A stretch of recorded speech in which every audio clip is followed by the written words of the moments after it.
Welcome to Flat Earth Debate Uncut and After Show. I'm your host Nathan Oakley, and if you are new to this channel or you've not done so already, then be sure to subscribe, hit the bell notification icon and join button if you'd like to become a Nathan Oakley 1980 channel member and keep up to date with the Flat Earth debate. If you would like to support the channel, there is a super chat that runs alongside each of these shows while they premiere, and there's also a PayPal, Patreon, crypto and thanks button in the info box below the video. Speaking of Patreons, I'm going to do a quick shout out to all of you who do support me on Patreon, so a massive shout out of thanks and appreciation to Flat Earth Sage, Goldie McKiernan, Phoenix Rising 86, Retro Bill, More Books, Cannabear, Fibre Oats, Michael Kahn, Rob H, John Kays, Patrick Gunnels, Banter, Will Brax, Troy Shuker, Hairy Blade, Mobile Max 777, Neo the One, Rob W, Open Minded, Reese Pound, Del West Watson, Maria Neelands, Unbelievable Productions, Blue Ridge Ranger, The Real Gabster, Liam Nedrick Jr., Abraham Mohammed, Adrian Quintana, Skeptic 936, Life is Short, Texas Mike, and David Wayne Foster. So another massive thank you to all of you for supporting me on Patreon. Now I will hand over to whoever is in Discord and Google so you can enjoy their dulcet tones while I set up for today's live show. Apart from the food talk, which drives me nuts. You know what I'm talking about? What's that? Food talk. Yeah, here and there for a couple of minutes it's okay, but 15 solid minutes of it isn't though, is it? no. No, I agree.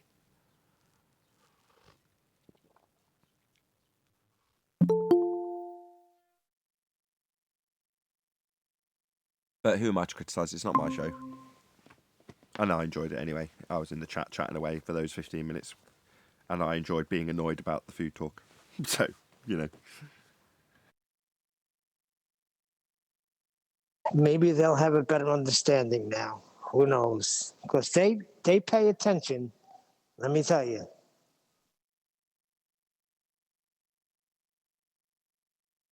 Looking for a problem in someone's argument isn't the same as actually comprehending what they say, is it? Not necessarily, no. You can be listening out for a keyword that isn't correct and miss the overall point of the argument that's being made or not understand it at all. Just waiting for your moment to pounce on something incorrect, which may indeed be majoring on the minors. So yeah, there's a whole bunch of circumstances where that could be the case.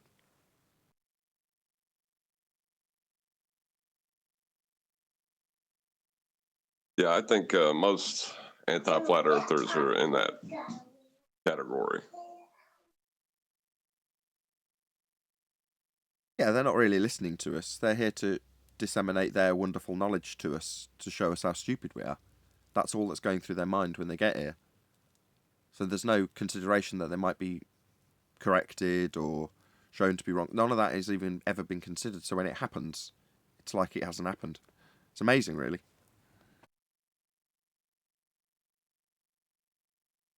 Yeah, there's a thing my wife keeps up with on Reddit, I believe, and it's called self-aware-wolves. But it's some of the funniest stuff, like some of the funniest stuff I've ever heard. But like we hear that every day from people.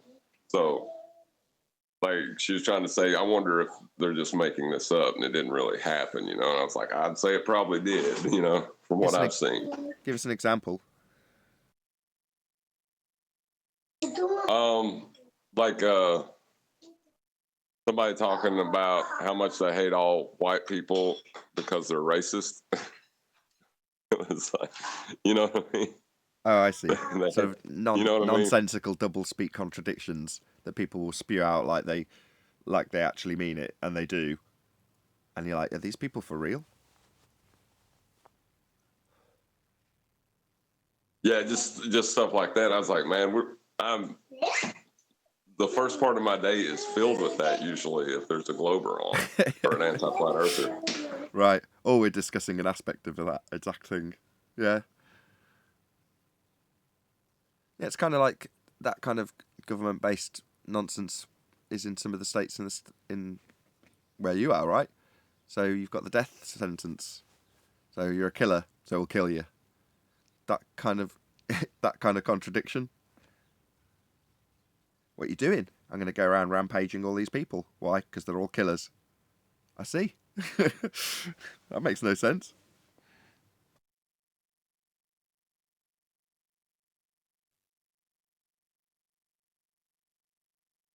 There's a lot of things about the legal system I don't think makes complete sense. Right. But discussing them isn't something YouTube wants people to do. The legal system. They don't like you talking about the legal system, you think? Why not? There's certain aspects of it that, like, when you get in the nitty-gritty of it, it could be considered giving legal advice. You can't do that on a platform. No, I appreciate that. But there's plenty of... there's a whole subset of YouTubers called LawTube that obviously disclaim that they're not giving legal advice, but will comment on legal situations and their opinions on them.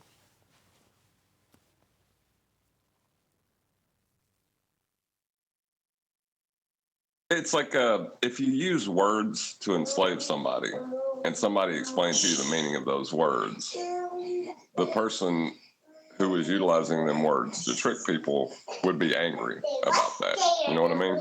Absolutely. Like, I phrase that as follows. Don't mess with the current magic tricks. Well, what's magic? It's just words, just language, grammar. That's all it is. That's all magic is. So you're saying if you mess with someone who's using particular words to enslave somebody, you don't want to mess with them while they're casting that spell? Yeah, absolutely. That word they've just used means this. Did you know? Shh! They didn't know, and I intend it to remain that way. Shut up.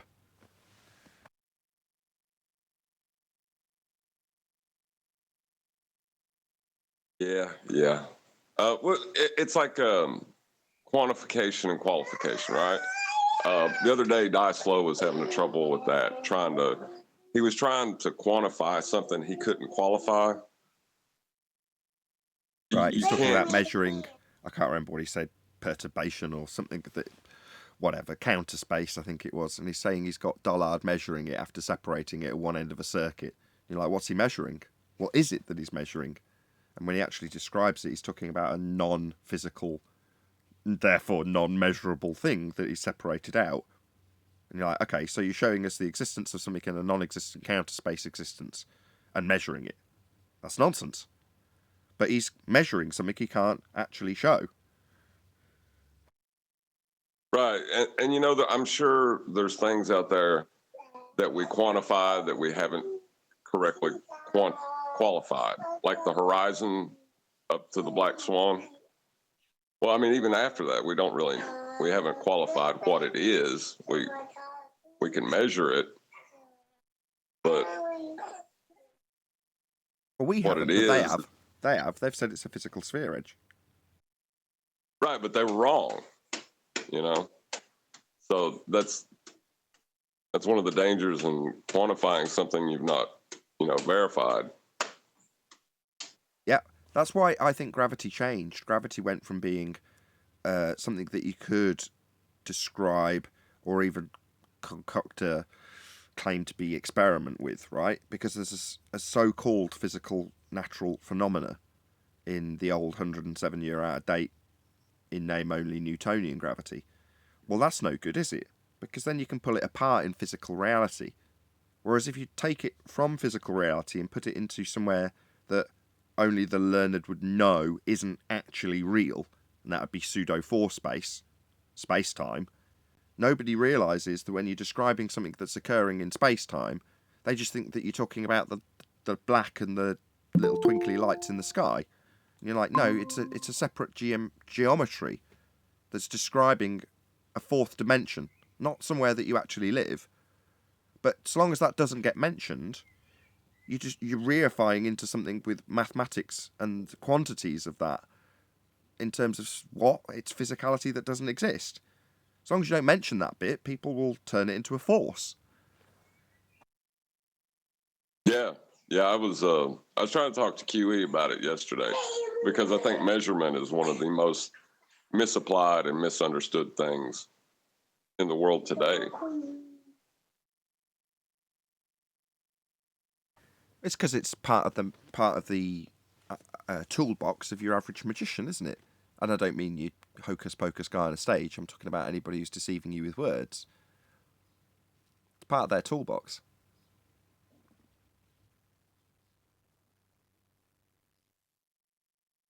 It's like they need a measurement for everything, isn't it? Like the distance to the sun, the moon. They have to quantify everything distance-wise and wrap everything up like everything's solved and there's no more questions to be asked. And that's not the case. You know, there's a lot. This place we live in is wonderful, and we might not know everything about it. We might never will, and we don't need to know certain things. But the heliocentric model has tried to just wrap everything up and stop people thinking and questioning. That's what I think, anyway. Sure, but I think what John's driving at is that there's a line that's being blurred. So if I measure the length of something, I can give you a qualification for what's being measured and how it's being measured and what my arbitrary scale is that I've measured it with, various other aspects of the physicality of something that I'm giving you a measurement for. Okay, so we're all clear that measurements can take place in physical reality and be ascribed to things that actually exist. But it's just language. Maths is just language. So in the same way I can conjure up some goblin monster and then start calculating how much food it might eat or how many people it might consume. Dun dun dun. Yeah, I can just conjure that up in the numbers. There's recent examples, but I don't know how close to the bone they are in terms of the rules that we were discussing earlier, to give that older now magic trick as an example. Now, I know where the rules lie in terms of what you can and can't say, but I don't know if that grey area of describing how a mathematical magic trick, conjuring up a, let's just call it, an imaginary boogeyman, a 2-year rampage of an imaginary boogeyman conjured with maths, right? You can do that because it's just language. Easy now. Close. I can skirt the edges, man. I know what I'm doing.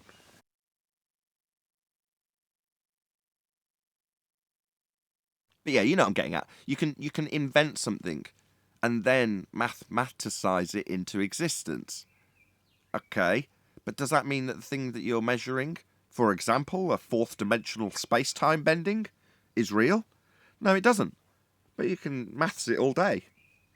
And because most people will associate the maths of pseudo-4 space-time bending as being something that's physical and real, because they can physically, as I described earlier, measure a field and describe how and why and what is being measured and what scales, etc., etc.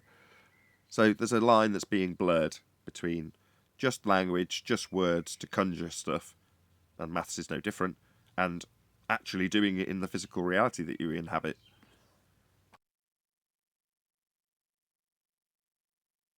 Good morning. But when you take a measurement after it has been qualified, right, then that's when you have something. You know? Right. How much hay does a horse eat? Let's go and see how much it consumes over a particular period of time. And we'll get it all down in tables and charts and graphs, and we'll analyse it after the fact. After we've measured how much it physically consumes. Right. Now let's do the same exact charts, measurements, and metrics for the goblin monster I invented earlier. Let's get all those charts down. I mean, obviously, we're not going to actually study what it eats because we can't. It doesn't exist. But I'm still going to put the numbers down. What it may eat, given that I think it's real, over in Antarctica. That goblin monster, like the one in Star Wars, Return of the Jedi. No, Empire Strikes Back. Yeah, the Wampa. It's one of them. Let's calculate how much it eats, how many people it might terrorise, and we can get all those numbers down and statistically qualify how scared we should be of it. Well, if you can then tie something about that creature to an aspect of physical reality that you don't understand, then you have the measurement. You know, like say entropy, right? And we don't fully understand that. So when you pull back a bow and let go, the arrow shoots to the side. So I'm going to say that there's now a bilateral force that makes things fall sideways. And that's what wind is a bilateral force. And that wind is caused by the Whomper's farts. I know. So we can measure. I think it's a perturbation in counter space. You're getting confused. I mean, I've just Googled how long would it take Father Christmas to deliver all the presents to the children, and a page has popped up. It's called Popular Science, and it breaks it all down for you. How many Santa months it'll take, and how long he spends at each house, and that's for Father Christmas delivering all the presents. So there's maths for that. Now, is Santa real? Right, so they take whatever 3 billion children and say, how many seconds have you got in the period that he's going to be flying around the sphere Earth? And they don't even call it maths, they call it science. What? You know, they really are laughing at you with things like that. Because they're just showing you how they're just so stories have got a comparison with mathematical reification and language into scientific validity for children of Santa. Yeah, they really are laughing at you. But no, Santa's got the presence of mind to do that. He is pretty gifted. Very good. You're slaying these puns recently. Oh dear. He has it all wrapped up in one night. Yeah, well, we know why they're lying, because they don't want you to find the creator. I mean, not just my opinion, because I'm a Christian. It's pretty obvious that's who they fight against. When you listen to these evolutionists, big bangers, and whatever the titles they got, even Neil deGrasse Tyson, about when he talks about a god, they're just so resentful about the creator being around. Well, see, that's one of the things that makes me wonder is his ideology what drives him to be so vile? You know, Vile, did you say? Well, not revile the creator is what I meant to say. Revile the creator. Okay, sorry. Well, it's in our nature that we don't want to be told anything. We don't want anyone to tell us what to do. We want to be independent. We want to be small g God. That's a story in Genesis. You know, if you do what God says don't do, you'll be just like him. You'll be like a god. We want to be free to do what we want to do.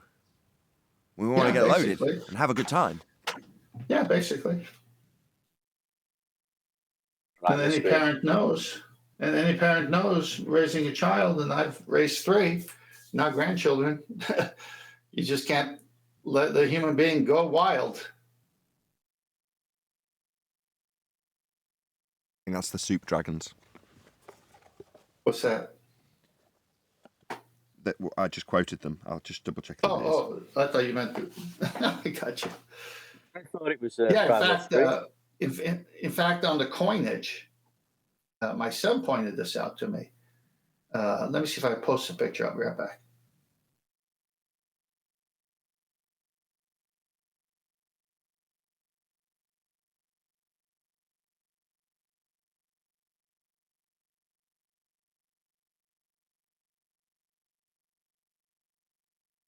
Good afternoon, guys. Afternoon. George.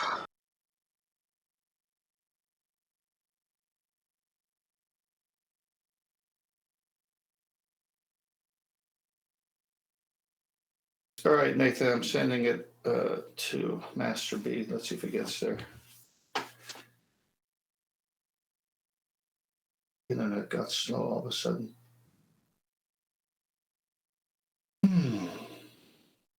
All right, it may come, it may not come. Let's see.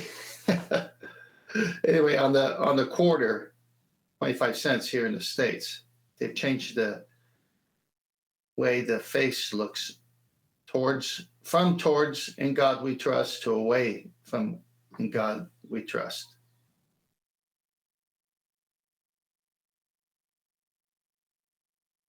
No one even looks at their money anymore.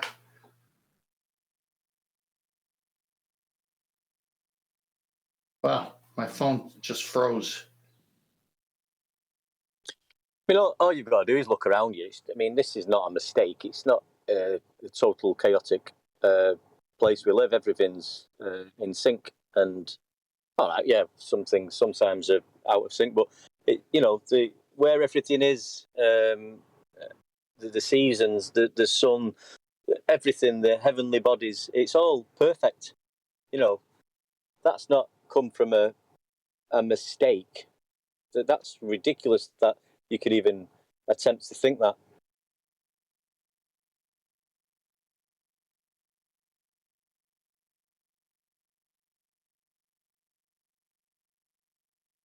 All right, I put another round. You might get two of these by the time it's over, but it's up in Master B, the pictures.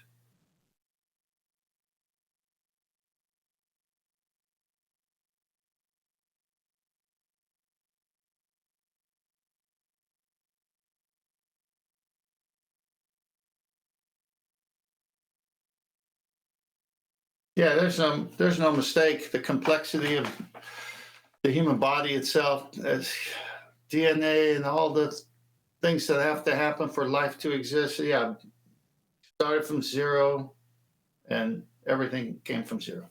Can I just play this clip? It's actually Primal Scream. It's Yeah. it's sampled from a movie called Loaded, but it's on a song by Primal Scream. But I just want to play it. Just what is it that you want to do? Well, we want to be free. We want to be free to do what we want to do. We want to be free to ride. And we want to be free to ride our machines without being hassled by the man. And we want to get loaded. And we want to have a good time. There you go. Yeah, it's a good tune, that. We want to be Hey, free. Did you hear it? Took me back. Did that work? Yeah, we heard. Yeah, it did. It took me back to the 60s. At school, everybody was talking like that. It's great, though. The full-length version of that's brilliant. It just goes on and on and on, and you just get right into it. Well, it's Hell's Angels in what looks like I've never watched the film, but from what I can see on the clip, it looks like a church but with a swastika, and then there's a load of Hell's Angels arguing with a priest who's quoting Bible texts to them, and they're disagreeing with him. Pretty sure that was Sonny Bartram.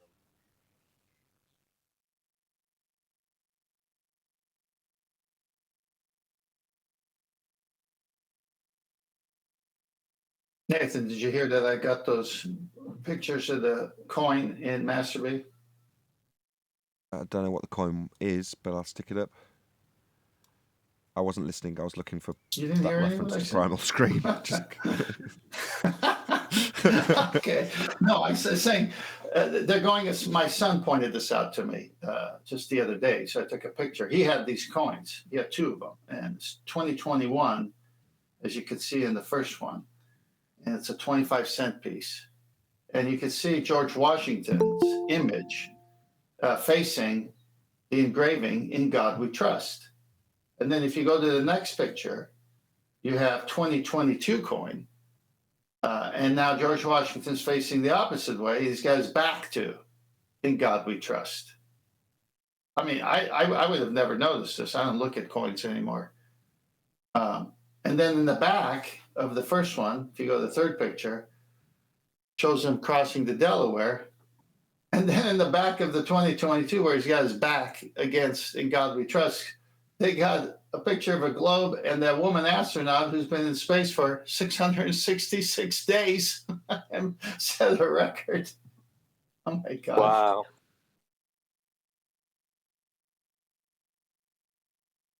No, actually, this is a different one. This is Sally Ride. I'm just reading it. But it's an image of a woman. And the one I'm thinking of is Peggy Whitson, who spent 666 days in space. And man, was it all over the headlines. 666 days in space. But in either case, they got an astronaut with a partial image of a globe, and they're back against George's back now is against In God We Trust. So I don't know what that means, but my son pointed it out. Cool, very cool. Hey, Brian. I'm just going to play it. I'm just going to play it for about 7 seconds of the Primal Scream intro. So where they've hacked up that little outsert, what would you call it? Insert, outsert, whatever it's called.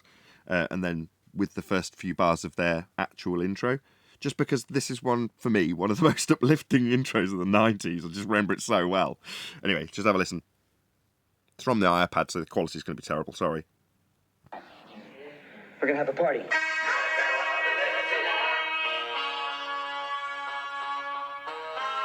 That's all I get away with.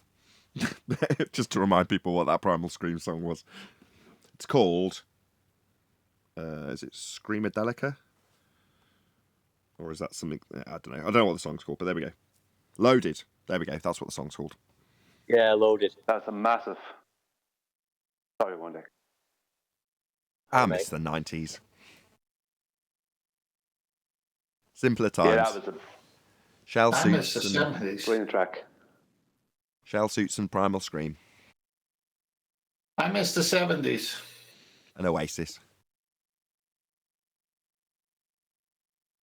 I was like Happy Mondays and Stone Roses. Yeah, same here. So, yeah. I went to see a Black Grape concert once, which is Shaun Ryder's band after Happy Mondays. And two things that stood out from the concert.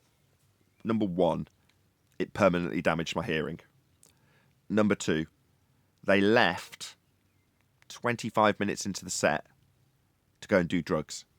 Made it overtly obvious to the audience that that's what they were doing, and they left an entire audience of people in with no music for a prolonged period of time while they went off and, according to them, quote, did some fireworks.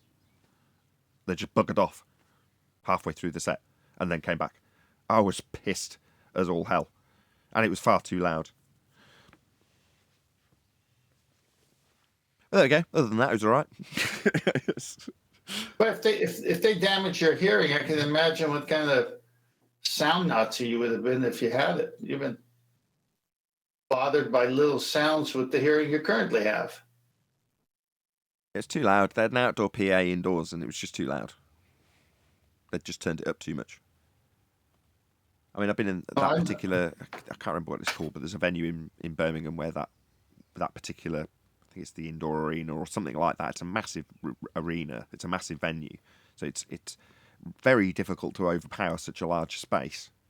But they managed it. And I've seen all sorts of concerts of that particular space. Loud concerts like Faithless were incredibly loud, but they didn't mess up my hearing afterwards. I wasn't like 4 days of ears ringing and a little bit of tinnitus that lasted forever afterwards. But there we go.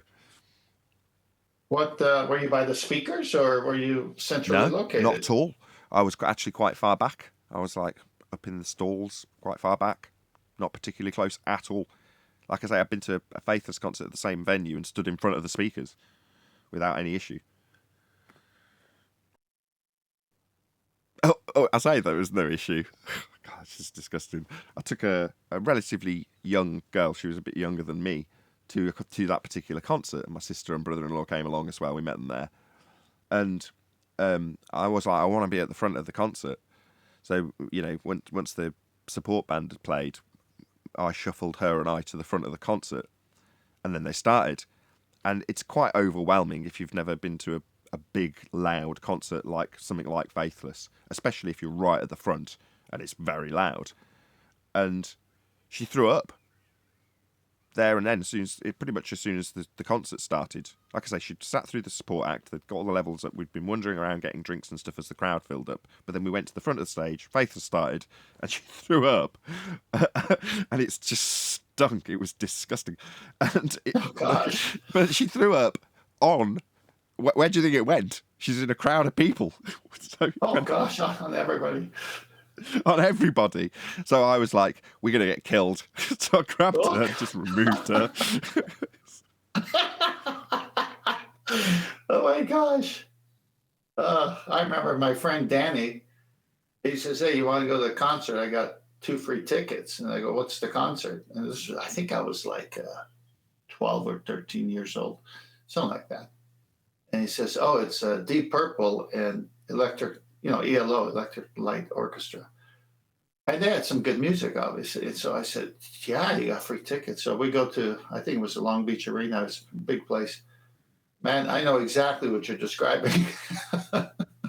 I've seen ELO play. They played in, I can't remember what the park in Kings Heath is called, but there's a very big, very nice park. And they played at a free concert there in the summer, back in the mid-90s, I think. It's a very long time ago. But I remember seeing them not knowing who they were, and having somebody around me point out how famous they were. I was like, really? Because I was quite young.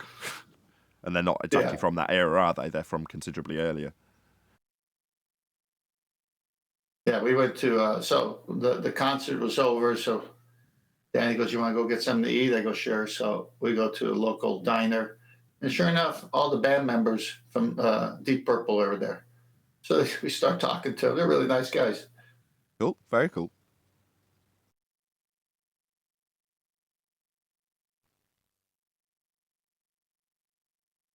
No, I like musos. Good people, generally speaking. Better than lovies. Well, their act was over. They're eating, they're relaxing, they're resting, and they were just normal people. So, and Right. that's the way they greeted us and talked to us.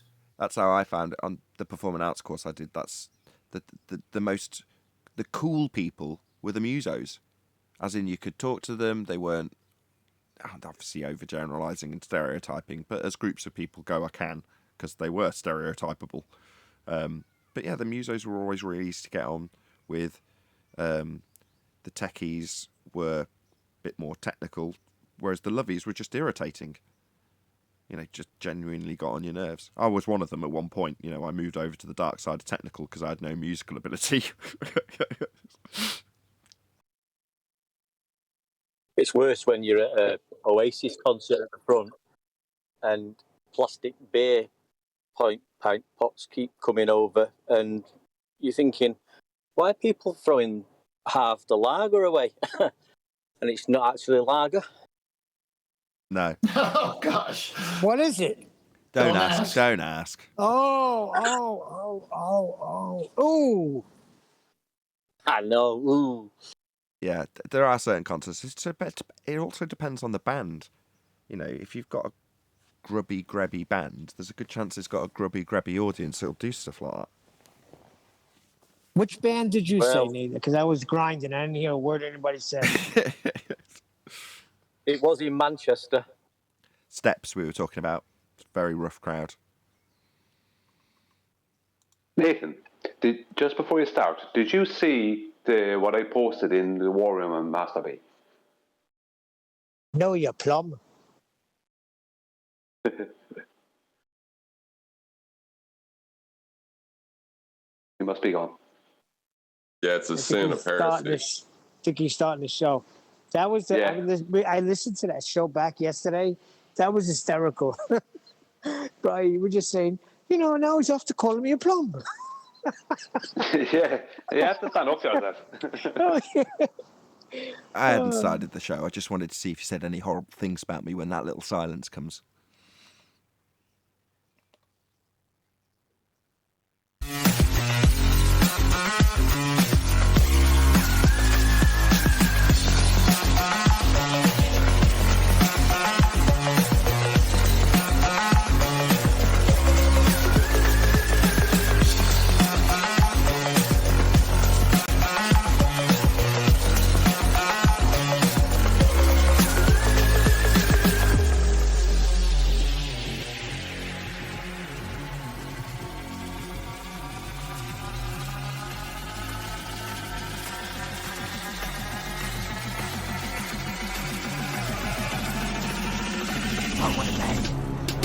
Welcome to Flat Earth Debate Live.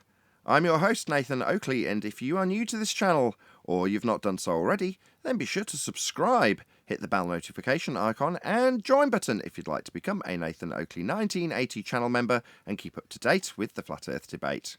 If you would like to support the channel, there is a super chat that runs alongside each of these shows while they are live, and there's also a PayPal, Patreon, crypto and thanks button in the info box below the video. Most importantly, if you'd like to join the discussion, simply mute the page you are currently watching, then click the link in the info box below this video to join the panel and express your views on the nature of Earth. If you do join, please don't swear. If you do, you'll be ejected, and if you are, please don't try to rejoin the stream using sock accounts. You'll be warmly welcomed back on the next stream. Please also share the show on social media. Sharing the show obviously increases the live audience, but this in turn increases the chances of a more diverse panel, so please share the show. Now, we are joined by somebody trying to interrupt right in the middle of my intro, which is Chocolate saying, "Good to have you, Chocolate." Brian's Logic, 10th Man, Refracted Curvature, Neil, and a whole bunch of people in Discord, so welcome, one and all. Good morning. Shiny, Hey, good afternoon. people. Wow, that is an Good morning. 8.5 on the enthusiasm level. Wow, very good stuff. Sounds like they're in front of a concert. These people are headbanging to the speakers, moshing like you wouldn't believe. Any evidence of a physical Headbang geometric? into reality, baby. Welcome to what reality? Mosh reality. I said headbang into actual reality. Yeah, it's a beautiful thing. Hey, Dun dun dun dun. Earth is flat. I can't do the growly death metal voice. DMX. I need to eat my microphone when I do it. Earth is flat. Did that work? That was awesome. Sounds like what my son listens to. Death metal, man. You gotta love it. Right. Any evidence of a physical geometric sphere edge horizon, formerly known as the curve of the Earth? Well, formerly is the key word. And no, it's not there. That's why we don't live on the ball, because it's not there. Well, to assert it would contradict observations and measurements as well as the celestial sphere model. So there's that. Hello, guys. Problem is, nobody's believing any of your words we say. Hey, Alvin. Hey, Eli. Yeah. Well, Go on, Brian. no, you go, Ted. No, I was going to say it's a funny you group go. of people, the anti-flat earthers and the ballers. All the evidence they thought they had is proven to be pseudo, and they still want to keep it. Yeah, it's okay that pseudo means sham or fake or, that's okay. Yeah, Well, because they're keeping it because it's been working for them for how long? Working's an Well, interesting it must word. be a good word because it must There you be a go. good word, Chocolate, because they got it in front of force space. As you're here, Chocolate, I kept meaning, I just keep running out of time. Time is not my friend at the moment. To trim out the... Work. Sorry? Work sounds like an effect. Yeah, our winter conversation behind. I need to trim out that bit that Chocolate, you brought up about the law of the moon landing. I really want to trim out that conversation. I just haven't had time to do it. It's one of the few times that you get non-fundy related conversations that are worth trimming out. The law of the lunar landing. What was Oh, that? The what- cannon? Cannon? Whether it's Canon, the, that's the word I'm looking Oh, for. that Thank you, one. Neil. Yep. The one where you cut off the show when we could still have gone another hour doing that. Well, I'm sorry. Stockwell going's good. Arwen had the law. Chocolate had the cannon. Get it together, Nathan. Okay, my bad. Just for the audience sake, that's lore, L-O-R-E, not L-A-W, law. Correct. Yeah. We'll get back into it, though, after housekeeping. So let's just rattle our Hold way on. through. Talking about law, how about that little news flash that Brian posted this morning? Newsflash. But yeah, California politicians. Yeah, Brian was trying to get Nathan to look at that in the pre-show. He's on the panel. And Nathan was pretending that he wasn't really there.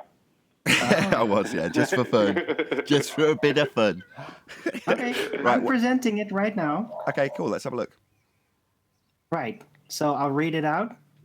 California politicians, inspired by a recent UC Berkeley white paper, are mulling over new proposals that would make the denial of science an infringement of religious freedom. Wow, no way! What? Yeah. What? So they're literally admitting that if you deny science, you're in contrast or a contravention of their religion of science. My God, that's mad. And I know. Wait, you hear the rest. Yeah. Rejection of basic tenets such as evolution and the Big Bang could, in specific circumstances, be classified as a form of prejudice, intolerance, or abuse. No, wait, now more than ever, I see this as the deconstruction of heliocentrism. I said this about 6 months ago. It'll just be put into the margins, put into the fringes. Like, the simmer will reduce on the religion that is currently the Western world viewpoint that we're on a sphere. And they're declaring it. They're making it really clear that it's a religion. Domino's Pizza, I'm going to take your order. They're not saying it. They're just, like, suggesting it. Like, you don't have to think of it as a religion, but we're going to legally treat it now as a religion. Not only that, only a few months ago we were talking about us being fringe, but not a protected group. In other words, like gingers, we can fair game to attack flat earthers. There's no protection afforded to us because we're not a protected group. I know, I've looked it up, but we're not. So therefore, oi ginger, oi flat earther, perfectly acceptable. Interesting, isn't it, that they're differentiating the two. So rejection of the basic tenets such as evolution and the Big Bang. That's a recognition now then that these are religious concepts that aren't supported by science. Yep. Because otherwise, but it's a reversal of religious freedom. This isn't religious freedom. This is religious persecution. If you don't accept their religion, is what they're saying, then they have the right to persecute you for abuse. That's legit what they're saying right there. If you don't accept this religion as your own, you can be charged with abuse. Wow. How'd you spell Secret tenant? Warrior would say, this is glorious. I wanted to look at the definition of it. How do you spell it? Because I'm just getting person who occupies a property. Are you looking for Nathan? Tenant. T-E-N. Oh, a tenant. T-N-A-N-T? T-E-N-E-T. It's tenet. Tenet. Tenet. Okay, that's why I'm Tenet. getting it wrong. A principle or belief. Here we go. Sorry, I've got it. Hold on. A principle or belief, especially one of the main principles of a religion or philosophy. Uh-oh. So that if you question the main tenets of their belief, which is the main principle of the religion or their philosophy, my God, I just can't believe this. I, for the first time, think we might actually see the end of heliocentrism in our lifetime. Well, see, I think that's the last gasp of a dying religion. I do, or it's a attempt to drive out dissenters, is what this is. It's sort of like what you would consider the Catholic Church doing with the Inquisition. That's the beginning of. It's not quite that extreme, but I see the principle's the same. They're saying if you don't like what we have as our religion, you will be persecuted for it or punished for it if you take it upon yourself to, stand in opposition to this religious faith. Well, while you're not going to get burnt as a witch or whatever, they're laying it down in black and white. There's no need to either, is there? Well, no, there is a need to, because in our circle, with the black swan and the elevation angles, it's shown that it's a false pseudoscience that everyone's been accepting. So now they say, well, how do we keep it going? Well, let's make it a religion and have some protection for it. Right. So while we're ridiculed as flat earthers, and it's perfectly acceptable to do so in mainstream Western world society, our opponents, who get all of our publicity, aren't categorised as fringed, now also have the extra protection of being a protected group. Hey, anti-flat earthers, you're part of a protected group now. What does that say? Hold on, it's a little bit different than denying a religion because of the way they're stating it. So you can say that you don't believe in Christ all you want to, right? And there'll be no legal recourse for that. This is a little bit different than that, because they're saying if you deny their tenets of their religion, there will be punishment. So if you deny a principle or belief, especially one of the main principles of a religion or philosophy, there will be consequences. Because that's what a tenet is. It's Radius Dominus isn't it? Sanctus Arwin. Eli's trying to say something for a while there. He is. Go on, Eli. Thank you, Brian. And I go after him. Okay. Hold on. Okay, Eli, then Brian, then Adam, then Arwin. Go ahead, Eli. It's working, Adam. I was going to say, although heliocentrism is dying right before our eyes, it'll never be a satisfying meal, because this is just a spectrum.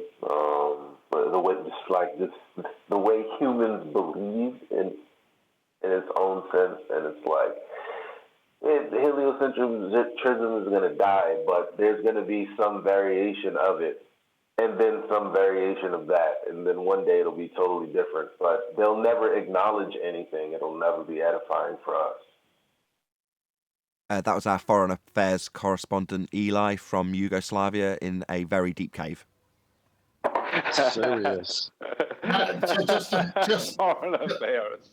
Just a reminder, and I'll do it when I know when it's my time in the queue. So who's next? Brian. I am. Then Adam and Arwin, and then you, then Tent. I just have something small to say. The very first thing, as soon as I read that last night before I posted it, the very first thing that came straight to my mind was they're absolutely admitting that they have absolutely zero evidence for their claims, and they're terrified of us. Yep. And and any normal person reading that that's where they would start to think. That's what they would start to think, from my point of view. I don't know. I don't think so. I think when people read that, they're going to think, well, good, they're finally getting those conspiracy theorists and nutters and rounding them up. Yep. Yeah, and for your average normie, they, on the whole, like the Matrix example where they say some minds are too old to be unlocked or whatever they describe it as. Well, yeah, some people are stuck in the servitude, suckling at the teat of Big Daddy government and want to be, and don't want anybody to interfere with it, and will fight to protect it. Now, that is most people. So I think you're right, John, in that regard, but it doesn't alter the admission of what the heliocentrism rhetoric actually is, and it's being admitted there. Now, if we took that and literally shoved it in the face of somebody who comes and opposes us here, they'd say, yeah, you should be punished, or something like that. You know, they'd agree, wouldn't they? Right. But they're going to overlook the actual words that they were used for the substance that they want defended. It's a declaration of religion, and they don't even realize it. They're already agreeing just by the way they respond to us. Okay, right. Adam, as Arwin's had his turn now. I class that as Arwin's. I'm looking at this. I keep reading it. And there appears to be a category error at the start. Because new proposals that would make the denial of science an infringement. Okay, and they make that point. And this is where I'm struggling, because you can't deny science. It's true. Okay, but then we go on to the things that could upset the fundies. Yeah, and these things are not science, as we've demonstrated. They've got no science behind them whatsoever. So it truly appears to be first steps of a recognition that these tenets of evolution, the Big Bang, aren't supported by science and are protected. Yeah, and by protecting them under religious freedoms, it's a tacit acceptance that it's not science.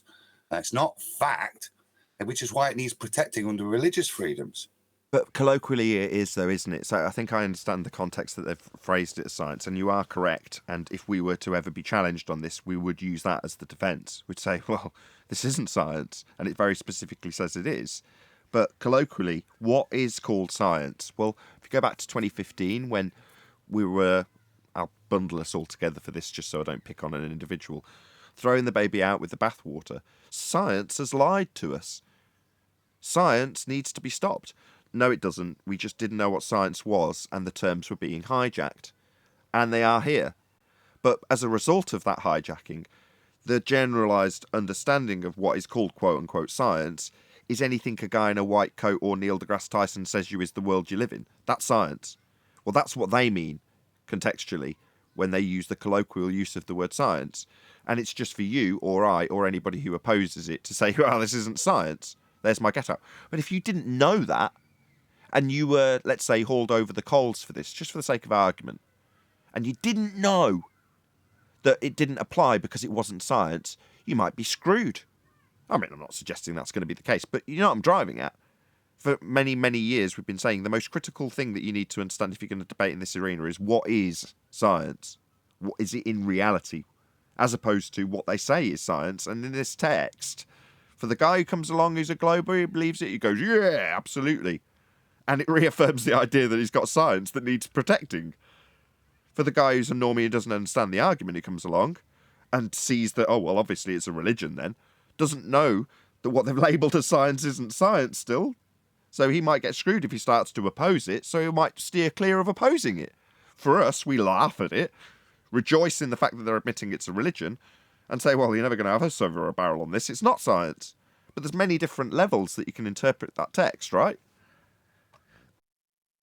All right. The way I see it is it's got many roads in front of it to take. Number one is California. Number two, it's Berkeley. Number three, we've heard the last year, definitely, science deniers on another topic, that is. And so now it could be just as simple as, and this is option one, by the way. It could be as simple as, how do we get people to not fight science? Well, we're going to go here and we're going to use the Big Bang and evolution, since everyone believes that and won't fight that, as the basic tenets as we try to grab more freedoms from people by calling something else science, which obviously I'm not mentioning, because we've been told for a while that don't deny the science. So it could be a little step towards that. On the other hand, it could be a guy who got a good rear end whooping by listening to one of the FED shows and is pissed off and wants to do something. And needs protection. Protection in your agreed upon by everybody in the Western world apart from us viewpoint. You need protection for that. I've been saying this for ages. You know, it's like, yeah, you do need promoting, you do need supporting, because you're wrong. So, yeah. Well, there's something else to consider, too, is the anti-flat earthers stand against the rhetoric of the globe. Will they be affected as well? Yeah, when they challenge the science of Earth turning beneath stuff to cause 15 degrees now drift. Yeah, you might end up in a lot of trouble, anti-flat earthers, going against the globe rhetoric. It's protected. We might start pointing that out to you when you go against what we point out as being wrong with examples of how and why it's wrong, and then you just contradict it. You know, going against the science and all, not going to be tolerated. Like, excuse me, anti-flat earther, do you happen to be going against your religious narrative that is now protected? That's terrible. We're going to turn you into saying the horizon isn't geometric and physical. Are you crazy? Nobody that. Yeah, you better stick to your religious rhetoric that we take apart based on physical demonstrations of the obvious observable reality. You can't just say, well, who's expecting to see geometric horizons, aka Earth curve that block boats and buildings, until we pointed out it didn't?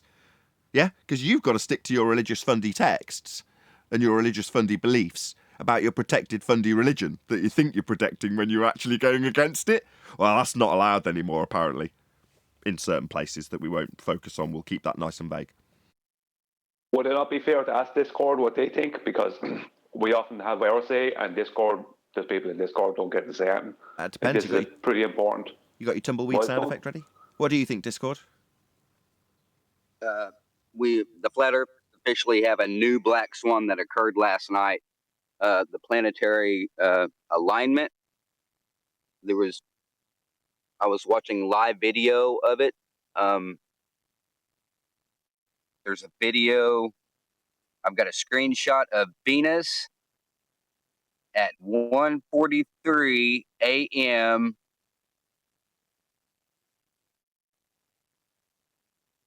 1:43 a.m.,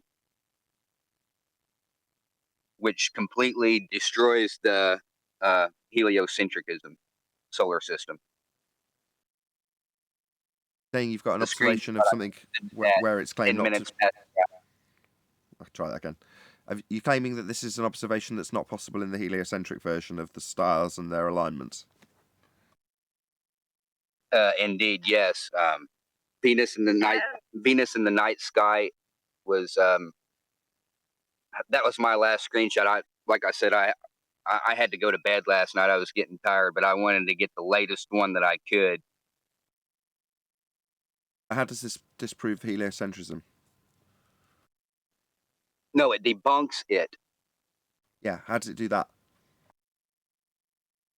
Because it's Venus in the night sky at 1:45 a.m. Yeah, that's what you've just told us is the observation. But how does that debunk heliocentrism?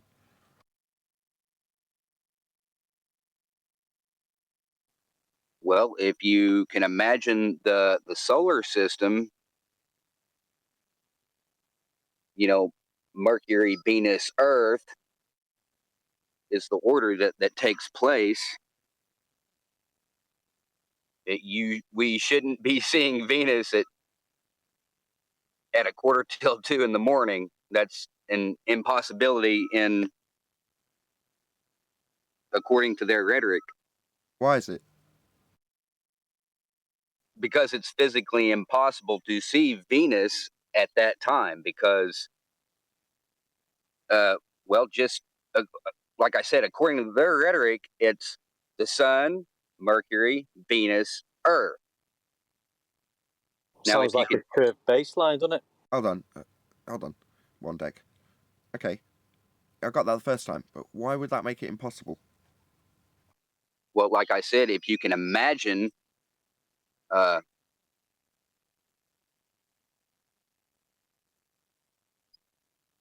mean, if the sun's on one side with Venus and Mercury orbiting at that point, if you've got the ball Earth facing the other way, how can ever Venus or Mercury intersect between that? Because their orbit is on the inside of it. It's impossible to. You can have some quarter alignment at the edge of the sun is where they try to fudge it in stellariums, but to see that is geometrically nonsensical when you're thinking of heliocentrics. Thank you. I knew we'd get there in the end. We just needed Adam to paraphrase what you were explaining. Okay, great. Now I can conceptualize it. Thank you, Adam. Great. Wonderful. That's good. Very good. Yeah. Venus has always been a fascinating light to me. I'm sure I've mentioned this recently, but a few years back, I got a bit obsessed with it and could see it long after it was predicted to have disappeared, to the point where it reached my zenith. So I just thought, I'm just going to watch it. So I left the house, found where it was with the naked eye, and just watched it all the way through till, I don't know, not quite midday, but I don't know what time, maybe 10:30, 11 o'clock in the morning.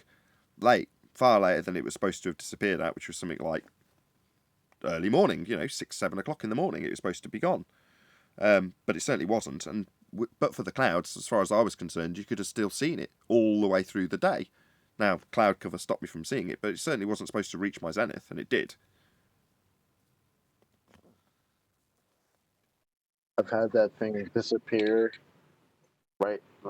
basically right in front of me. No cloud cover or anything. Literally saw that outside as the sun was coming up, as I was going into work. And I looked at it, and then I came back outside literally 2 minutes later to go get something from my car. And where it was completely blank. There was no star there, or no Venus there. And I was just like, that's crazy. Because it was literally just there. And now it's gone. What was the elevation angle of Venus at 2:14 a.m.? He's asking you, Matthias. Oh, it was Roughly. It was at 1:45, and I don't know. Roughly in degrees, just roughly, how high above the horizon? I have no idea. It was I was watching a live YouTube of the alignment, the so-called planetary alignment last night, and I happened to catch that.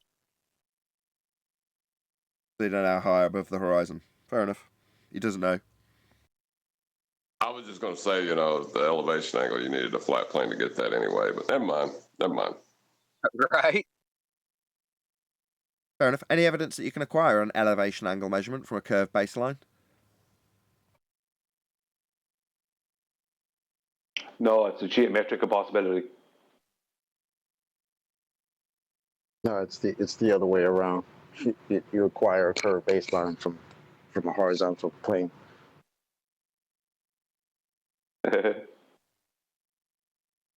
Over 100 people watching. Please share the show. Thank you very much for all of you smashed the share button already. Obviously, that's why we've got over 100 people watching right now. So if you've just joined us, very warm welcome. Thank you for joining. Probably because you've clicked on the share button. So please share the show if you haven't done so already. And good to have you all. And reach out to your nearest heliocentrist, because apparently they are a protected class now. Coming hurtful for you guys. First it was space.com with how to debate a flat earther. Now we're skipping that whole part. Now it's just going to religious freedom. I told you guys a long time ago, y'all were heliophobic. Yeah. That's right. Mad though, isn't it? Mad times. Gotta have your heliocentric religion protected. Wow. I can't quite believe it. Once the show's over, I'll digest this fully, but for now, you've heard my initial reaction. I'm quite amazed. I've got to be honest. Anyway, the group that's protected, there's a name on the group. It's called Snowflakes Are Us. No, what are us? Snowflakes Are Us. Yeah. There we go. We could moan all day about how we're being persecuted and shoved down the lists of YouTube and have absolutely no protection, even though we're in the minority and contrary to the entirety of the Western world's viewpoint. Yeah, you need more protection on the globe, obviously. That's how it should work out, right? That makes perfect sense. I love it. So look,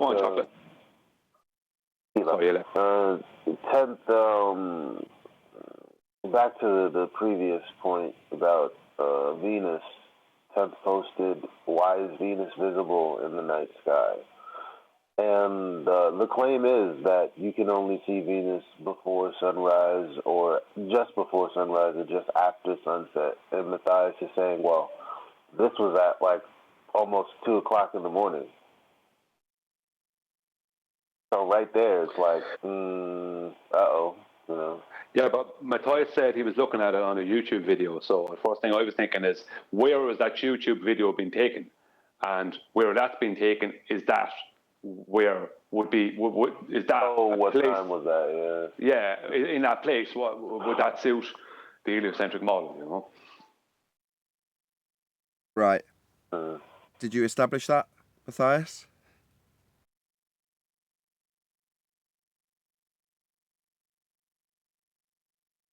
Gone shy. Maybe not. Any evidence of the distance to the sun? Outside of an elevation angle. Will that give you a distance? Will that give you a distance? Only geometrically to its zenith position, or the starting of a zenith position. To its GP, you mean? Yes. Well, that's not a distance to it. That's a distance to where it's over. Well, that's the best I got. Yeah, that's no Sorry. good. You can only get its angle, can't you? You can't get its distance. You can only get its angle above the horizon. That's it. Claimed to be 93 million miles away by heliocentrists. Obviously, they're a protected religion, so I better not challenge that. It's science, right? Yeah. Right. Well, do you not see the situation here? They claim it's 93 million miles away because they want to say the light comes in parallel. And then they ask us, well, why can't Trig tell us how far it is away when Trig normally does? So you see, there's more to that than meets the eye.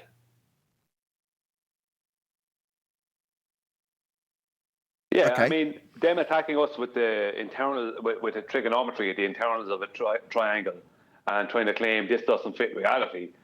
One thing is for sure, using a flat plane to do your elevation angle, and using the distance to the GP position, which could be thousands of miles, definitely proves, first of all, that the Earth can't be a globe, and secondly, that even if we were wrong using that and them internals of a triangle, even if that came out to be wrong and it doesn't fit, it just proves that we don't know what the sun is, and it also isn't 93 million miles away, because it can't be under those conditions. Well, the R value. Any evidence of the R value, Earth radius?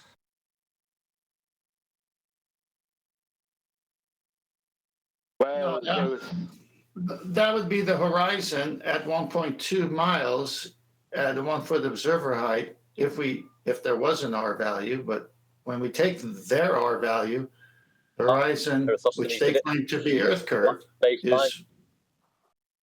Baruni did it. They've all done it, and they all used the flat baseline and angle measurements. No globe. The globe is dead. Enough said. Cool. Any evidence of a self-perpetuating molten iron core at the centre of a presupposed spherical Earth? Not without an R value.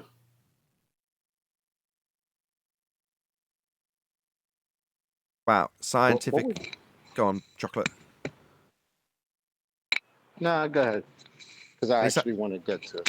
Any scientific evidence of gravity? We didn't do rotation, did we? Not yet, no. Okay. Any scientific evidence of gravity?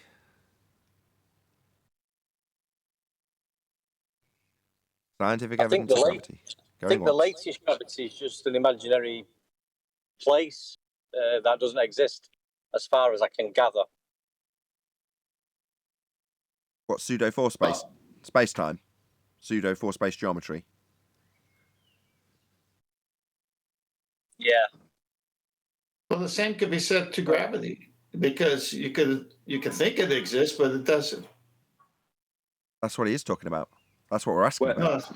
Well, sorry, go on, Ted. No, that's it. Well, it's a mathematical construct of imagination with absolutely no experimental validation. But that basically says what I was going to say. Any single viable hypothesis from any of the fields of astronomy, cosmology, or astrophysics? Not before I say chocolate put a wrap to it. That was just a chocolate bar for you real quick. Nice on chocolate. That was good. Any viable hypotheses? Well, now, Nathan, after what we just saw there today, are we allowed to question that anymore? Yeah, it says science, and we can define what that means.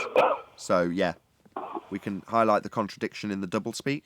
Like I say, if you're of the ilk that doesn't know that, though, then you might genuinely have a problem if you do start criticising it. I don't know if you gleaned that from Adam. Would you say that's true? So long as you're all clear, so long as you know what science is.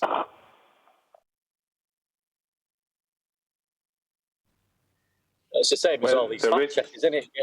Getting your channels taken down if you don't fit their criteria. They'll just probably end up like that. I doubt it. That's a direct ban on something like flat Earth. I don't think that's ever going to happen. My dog stepped on a bee. Damn. Eli, you're off mute. Eli. Eli. Sorry. Yeah, the whole point, again, back to that statement, is that they're trying to use the word science out of its context to prove political points. They take it to every sector of life. And if they disagree with you, they're going to say, well, you're going against the science. When there was never any science to begin with, they're just using that word that we've been programmed to think that has gone through a method that proves something. And then they use it for something that can't be proven or even go through the method and say it's science, as if we just got to accept it. Speaking of Well, things if there was ever a day that validated quantum eraser, it's today. You know, because of the fact that he made a point of telling people since 2016, which is 6 years, over and over again what science really was, and it's not what they've been claiming it is, and they can't support their claim scientifically, blah blah blah. This is absolute validation of that, because this is them putting up a wall, you know, a wall of intimidation for anyone who attacks what they call science. But it would only be someone who knows what science actually is, like QE, who could I'm not losing the word I'm looking for, who could victoriously take them apart. But if you didn't know what science really was, they could shut you down. Simply just on specifics. That's a good reason to share the show and get this information out there, because if you can't defend yourself in court, you'll be in trouble. Yeah, that's what I was driving at. Nobody agreed with me until this point. You finally had the penny drop, it seems. Exactly. So long as we're laughing at it because we're like, yeah, it's not science. If you've got the word science and claiming that you're allowed to challenge something that is essentially your religious belief labelled as science, then we'll just point that out. And what are you going to do? Tell me that no, it is science. Oh yeah, well clearly you don't understand what science is. I do. Where are you going to go from there? Yeah, in other words, we won't have a problem. But somebody who doesn't know that may have a problem. Right, and as far as the entertainment value goes, that's one thing, or the educational value, that's one thing. But at this point, it almost becomes a moral obligation to share the show to protect your friends and family. I think what John's driving at is, I'm stressing the importance via us and our lack of concern. Whereas if we flip that on its head and say, if you didn't know this, and suddenly you fall foul and somebody's claiming that you should be getting in trouble for attacking a protected religious faith, even though it's not phrased that way, you might find yourself at the end of a barrel you don't know how to deal with. And this show, right now, is explaining how. Now, it's not necessarily the case that we're going to disseminate on this show what science is, although we may cover it in this live show, we'll see. But knowing what science is means that that statement becomes nonsensical, and you've got a perfect defence against it. But without knowing that, you might not. So please share the show. As a reminder, can someone pop it back up on screen? Can we screen share what we're talking about right now? Because there's, you know, well over 100 people, 125 people watching, and they may have joined and not know what we're actually referencing. So if someone can share it, just so we can put it up on screen and just summarise it. It's in Master B, Nathan. It's in Master B if you want to look back, if you want to get it, yeah. And the war room. What it actually is a double hijack. But they're hijacking the word science first, right? So don't you go against science, right? That's all the stuff we say it is, right? And then they're hijacking the word religion, right? You can't attack us because we're a protected religion. You know, it is scientism, the religion of scientism, pseudoscientism. So it's a double hijack, is what it is. Well, since today we have the religion aspect, again, with a grain of salt because it's Berkeley, but I could see it mushrooming, and science. It's very similar to these non-Christian cults I, as a Christian, have run into, because I'll say, well, why do you believe that? Well, because God said so. And I go, well, how do you know God said it? Well, it's in the Bible. I said, well, can you show it to me, please? And so what we do here is we say, why do you believe that? They go, well, science proves it. Oh, well, what is science? Can you show me the definition of science? And so what we've done here is the same thing. We ask those pertinent questions, and all of a sudden they realize they've accepted something without research and been following a cult leader rather than seeing what the word meant and could it be applied to what they're claiming. And when we do, ball game over. Well, the word that they left out in front of science was natural. And QE always stresses this. You have to be specific. It's natural science. They didn't say anything about natural science. It's just science, which covers in people's minds all kinds of things. Sunglasses, smartphones, agriculture, all kinds of things are under the remit or whatever of science. The description of science in the according to general belief, because that's what they've been taught. Well, but they left out physics, natural science. Doesn't science generally mean knowledge? And now we're asking them about how they get the knowledge for a certain claim they make. And then we say, what method did you go through to get that knowledge?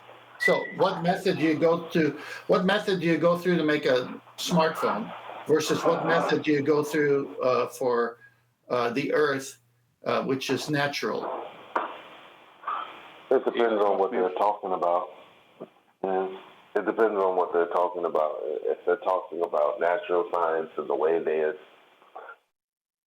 that we understand it today, while trying to pass that off as something that's gone through the scientific method but didn't, that'd be different from someone just saying, well, this is knowledge and this is my method for it and yada yada yada. But the people that we are arguing against today, they're not doing that. They're definitely trying to trounce around under what we understand as natural science. Yeah, but Eli, I don't think that the makers of cell phones across the world, whatever company makes cell phones, has the scientific method looking for DV, IV, CV, it's technology. Well, the things that they put in as their basic tenets, which was the Big Bang and evolution, there is no physics evidence for these things. There is no actual scientific evidence for these things. And that's the thing, they're the two big things they wanted passed, evolution and the Big Bang, as they are the backbone of heliocentrism. Next they'll be saying you can't say the speed of light is wrong. Do you know what I mean? I totally agree with you, but at the same time, like I said, that could be used as, hey, since Big Bang and these things, evolution, are true, don't attack the rest of it because you're not going to be allowed to. Because look at the education system. You can't even go through higher education without marking your test answers that those things are true. So they totally program people to think evolution and heliocentrism and all these things are true, Big Bang and all. But it's not, as you say, because no one even challenges them there, because they have full science departments in universities assuming it's true. So now they're saying, yeah, just like the Big Bang and evolution is our tenets, okay? So don't even try on the other subject matters either. Yeah, but they use the word basic. They're basic tenets. Sorry, 1 second, Chocolate. They use the word basic. The basic tenets of evolution, Big Bang. It's like, we know they're real, so no, you don't go against them. But they are actually in opposition to physics. They are in physics denial. That's what they're in.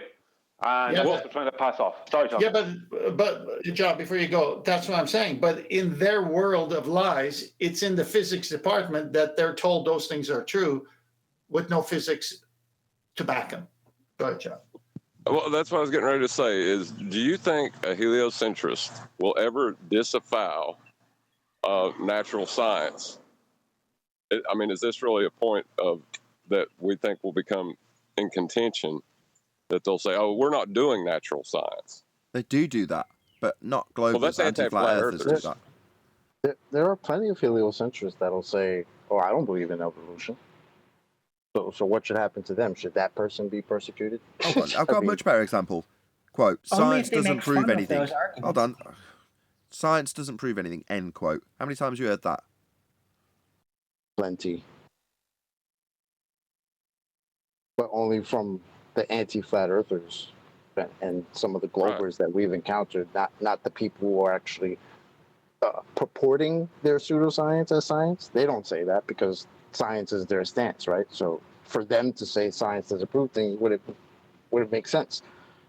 Right, because science not proving anything is not necessarily a slander on the specific story. like evolution or Big Bang, right? Why call it science? A random declaration. Why call it why protect the science then? It's a contradiction in terms. I think it was Adam that first pointed it out, and he's absolutely right. But quick shout out to Godzilla37. He says, just be thankful, Nathan, that Berkeley haven't passed a law making it illegal to miss super chats. Thank you very much for your super chat. Really appreciate the support. So I wanted to relate this back because this article that we're talking about today kind of just reminds me of the article we talked about before in the space.com titled How to Debate a Flat Earther. And remember how it ended. I'll read the last couple of sentences from it. So it's arguing from evidence, right? However, I don't think this discussion is really about the actual evidence or the scientific process. People who believe that the Earth is flat aren't coming to that conclusion from the same types of observations.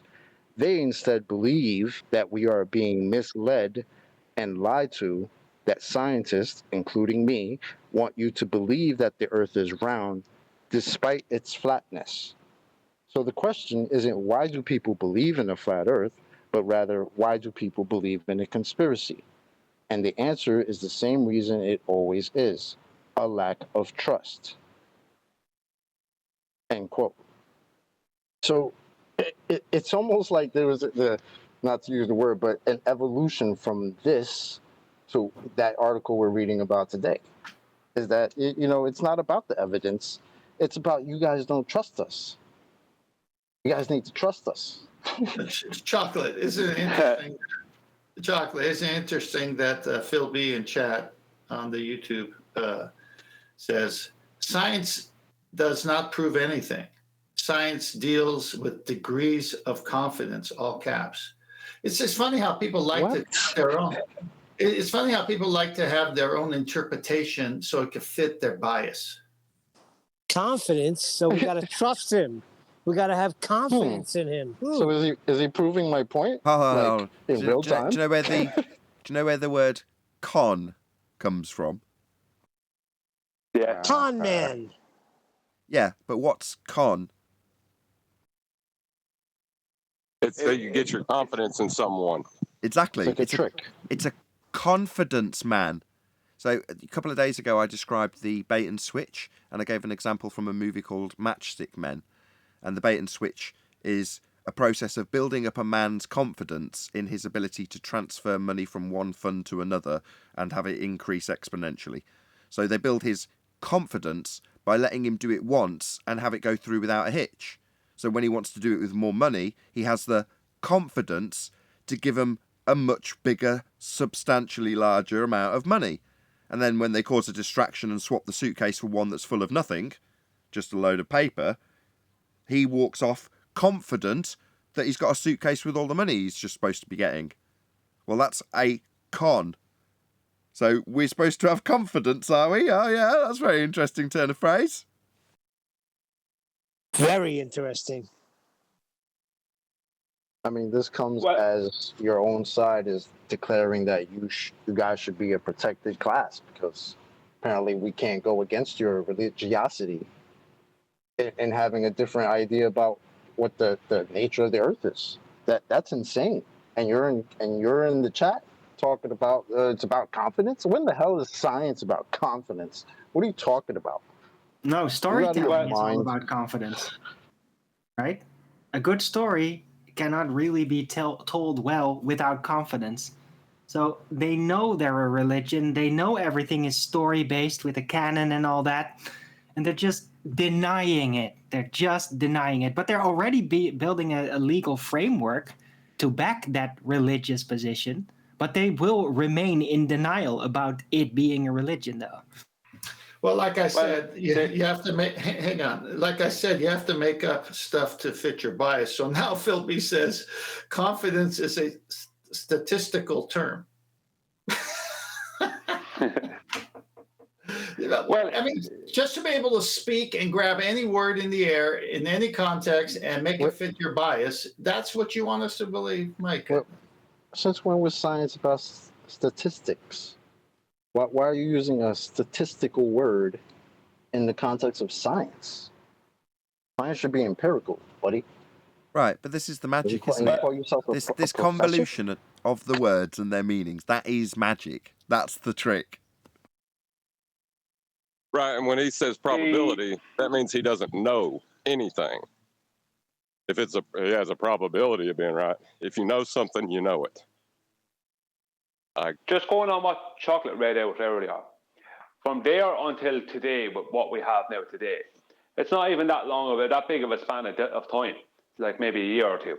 And the thing about it is that they went from kind of basically saying we need to get these people's trust to ye better do what you're told and not question us or else. You know, when you hear that change, you can see the change. It's a fear thing because they know, and this is one of the things I read out of that when I looked at it last night. One of the kind of side tributaries from it was they know the time is coming when they are going to have to address us. Now, I'm not talking about these anti-flat earthers. I'm talking about the Neil deGrasse Tyson types. They know the time is coming when they're going to have to address us. So they're trying to put up a wall of protection to stop that happening because they've avoided us. Like the Neil deGrasse Tysons, the Brian Coxes, they've avoided us for years. You know what I mean? Whereas we've been stuck with, you know, the people on Discord and different things. Whereas these other people have gotten to be on TV and have several million followers on YouTube and Twitter and be spouting out a load of nonsense. But they know the time is coming when they're worried that they won't be able to do that for much longer. So now they're trying to put up a protective wall. Although you haven't got a crystal ball, I kind of agree. I think that a lot of the people we confront here, and therefore you can disseminate that into the wider stereotype, if you will. Yeah, they fear us, and that's what you're kind of disseminating there. However, I don't agree with the sentiment in regards that they should or shouldn't be doing anything with us. We're not owed anything by Neil deGrasse Tyson or Brian Cox. So while you say we're stuck with the people in Discord, I don't really see it that way. You know, it's down to me as an individual, as a YouTuber, to build a platform and have useful information like this, which has come from you guys, where you're showing, you know, there could potentially, I know they're only mulling it over, as it puts in the article, but there could potentially be a change in the law that leads you to be in trouble for doing this. Why? Well, because the lies of the heliocentric model need protecting. Well, but you need to be on guard for their own protection, because it might end up affording you some danger. Therefore, we might build the show as a result of that, as John suggested. And that means that we are just disseminating the information that we disseminate to whoever we disseminate it to. Does it matter that there's an opposition from Brian Cox? Does it matter that he hasn't come and addressed us? I don't care if Brian Cox addresses me. I'll use him as a hostile witness. He's got a great quote about gravity not really being a force at all. Same goes for Neil deGrasse Tyson. But am I chasing down Neil deGrasse Tyson to come on and talk to us so we can show him to be wrong? I don't lack the confidence. I don't feel the need to do that. I just don't. Yeah. I don't feel that I've got to show Brian Cox how he's wrong. I don't care. I know I'm right. I don't care. But we don't have. Sorry, 1 second.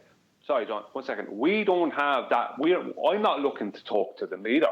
But the problem is, people are going to be pointing out to them in the not too distant future. How come you're not addressing Nathan Oakley? How come you're not addressing Quantum Eraser? You know what I mean? We're not looking to talk to these people anymore. Maybe some years ago we were. Now we can use them as hostile witnesses. But people the general public will start pointing out, what about these people over here? How come you never address those people? That's my point. They're worried about that. Hold on just for a sec. Did you want to add something? BCFC Island? Or are you just hot micing? Right.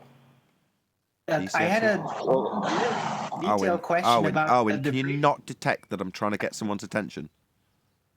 Oh, well... By me using their name, not yours. Thanks. BCFC Island, did you want to add something, or can you pop yourself on mute if not? Wow. Okay. I knew that. Right. So I had a point... it's a bit nitpicky, but it's back to like the news article about the Californian religious protection for the ball religion. Well, there's this thing about religion, you see. Something only becomes recognized as a religion, I think, if there is a certain amount of people that officially sign onto it, onto the religion. Like they make a note, like I'm this religion, right? Like the square, the circle, all that throughout history. So where is this science heliocentrism religion registered? And wouldn't everybody have to register as that religion to gain the legal benefits that might come out with this? Interesting question. Shout out to Luke 10:19. Maybe someone will tell me what that reference is for the euro. Thank you very much. Really appreciate it. The dominant religion would not have to register. Yes, yes, you do. Oh, yes, you do. Can you just let him oppose you, Arwin? Go ahead, John. All other religions register to the dominant religion. That's how it works. That's because that's your authority. Oh, really? So what's the dominant religion for heliocentrism? Heliocentrism is the dominant religion. That is the one world Western religion. Heliocentrism, if you're new here and you didn't realise this, the one world religion they talk about is heliocentrism. That's nice. That's effectively true, but this is about a legal issue, right? The article addresses we're going to do something legally with it. Well, if it's legal, then you have to register as an official religion. As Otherwise, a minority religion. What John's saying is, as the majority religion, you don't have to worry about registering as a minority religion. No, but it's not about that. This is about the legal tying in of something. It has to then be registered. You can't just say, "Oh, it's a religion" because everybody believes it. If it's I don't think that's going to be a problem. Only if it's a minority that's not going to be a problem, do is you it? Agree or disagree? If you control the gears and cogs, then you control the gears and cogs, Arwin. I don't think that's going to be an issue. I really don't. Yeah, it is going to be an issue. Well, before you push back, when I asked you, I said, well, his rebuttal to you is the thing that you just said, only when you're a minority religion. You have to, do you agree or disagree? And if you disagree, okay, so justify your disagreement. Well, you can just say, "Oh, I'm this, I'm that." Well, if you don't have proof for that, it's going to be legally ignored. You don't know that's the case, Yeah, but it's more. Hold on. The challenge is just wrong. I don't. Hello, can you hear me? I don't disagree with that, but the challenge is wrong. It's not down to Arwin to prove it. It's down to John. If John's positive assertion is that only the minority religions. What's going on? Just try that for a third time. I'll give an example. Go on, John. In Rome, the Roman Catholic Church does not have to register as a religion. Yeah, but it is, though. Yeah, by default. That's his point. No, but it is registered as a religion because then you can have religious influences through the legal system. Now Arwin's made the positive claim. Show me where it's registered then. He's just giving you a specific example. He doesn't have to prove non-existence. But if you're going to contradict that and say that, no, they are registered, then you can show that. You're now making the positive claim. If you're going to go to a court about something that involves a religion or better, your religion, you're going to have to bring proof that you are registered for that religion. Right, and you're going saying, to have to prove it. Okay, you can't so just show randomly it make for it Rome. up. Okay, so show it. If you contest that they do have to register, then you'd be able to show that registration for you to have that positive claim proved. Or you can just concede that you haven't got that, which I know you haven't. That this is a basic mechanic and it functions with everything like that. If you have it, lovely, that's a nice system, sweeping. Okay, I don't need the sweeping generalization. I just need you to show me the registration for that religion in Rome. If you haven't got it, you haven't got it. In Rome? Yeah, Dude, I've never to even contradict been there, John's point. Yeah, so John's caveat is, well, unless you're the prevailing major religion, then you would have to do everything that you are saying is required. So his caveat is, unless you're a major religion, for example, like Catholics in Rome. And so your rebuttal to that is what? Well, I'm bypassing that entirely, saying that... On that note, I'm going to round out the live show then. With that, I'll say a huge, massive, enormous thank you first and foremost to both Discord and Dupless panels for making today's live show possible. If you are watching this on either Nathan Oakley 1980 or Nathan Oakley premiering streams, stay tuned as there will be an after show to follow.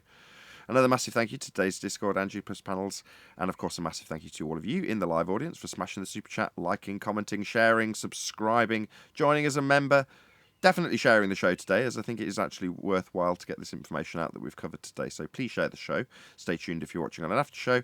I've been Nathan Oakley, and I will see you all in the next video.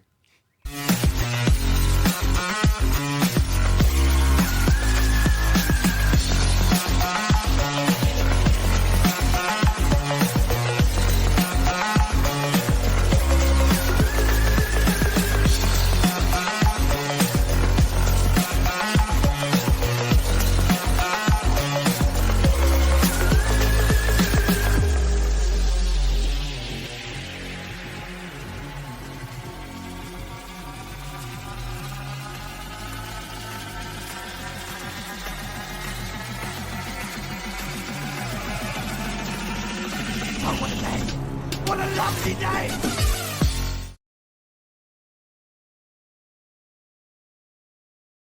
Point on the show. Now I'm getting angry because I wouldn't let him obfuscate the point that he had to prove.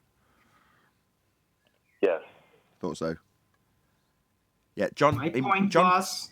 Can I make my point now? We can, other than, let me just reiterate that John made his position such that he didn't have to justify it, because he doesn't have to prove non-existence. So he doesn't have to prove the non-existence of registration to make that point clear without having to move forward. But you challenging it requires proof of registration, as I said in the live show. Bypassing it isn't going to overcome his point. Yeah, it does, because it was a red herring to the point that I was making. It had nothing to do with it. Or as Brian liked to say, you just don't understand. He was making the original point. He made the original claim, then he left his claim after his challenge from you in a position where you had to make a positive statement and prove it, and you haven't. I was the one making the claim. No, John was. He red herringed that claim by focusing on something that had nothing to do with my claim that I made. We can end this quickly. Define register, Arwen. If you're going to make a case specifically about religion within the judicial system, you're going to have to prove that you're actually part of that religious system. It's not just going to be default assumed. It's if you're specifically on that in the legal system. Hello. Stop. That's a baseless assertion until you prove it. We're in the same position. You just got to prove that. Cool, man. Dude, in that case, I'm just going to say whatever religion I want to be and then going to make all these claims about that in court then. You're not just predominant. No, you'd have to register because you're not the predominant religion. The Western world, one world religion is heliocentrism. That's the point we're arguing about. If you're going to make a defensive case as a religion, then it has to be registered.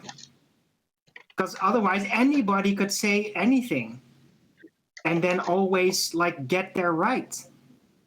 You have to prove that it's actually that you're part of that. They'll probably bring they'll probably just bring a vaccination out called Globid 23. No, you can't talk about that. No, that's not allowed. Well, the problem is, and this is why I entered this portion of the conversation earlier. So it's not like we're saying that what you're saying is wrong, Arwen. You're 100% right. John has said, unless you're the prevailing religion. If you don't have a rebuttal to that, then your point stands and it's mutually exclusive. Well, by that standard, you could just make up the rules of that religion just by declaring you're a part of it, and then go to that with court and make that case. You really think that can happen? No, because we're not talking about in general. We're talking about in instances where there's a minority religion, right? In those cases, you can do or you can't do what you're saying. But John is arguing is, well, if it's the majority religion, then you wouldn't have to register at all. If you don't have a rebut to that point, then just let your point stand alone and no one will say anything. Cool. Can I have a citation from you, John? An example Sure, of look a up the majority definition. religion where you could just claim you're part of that religion, integral to the court case, and you didn't have to prove that you're actually part of that No religion? problem. Can you give me a proof for No that? problem. No problem. Look up the definition of register, and it's over. The fuck does that have to do with it? Do you know what register means? That depends on the context. We're talking in legal context. You better use a legal definition. Okay. I don't understand what you're saying at this point. Then you have no argument. So what's the definition of register? To beg permission from an authority.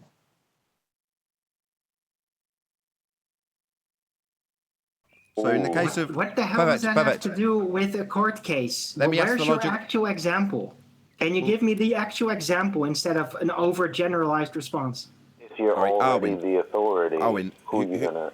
who would be the I authority asked for an example. Oh God, he's just triggered. He won't let me ask the question.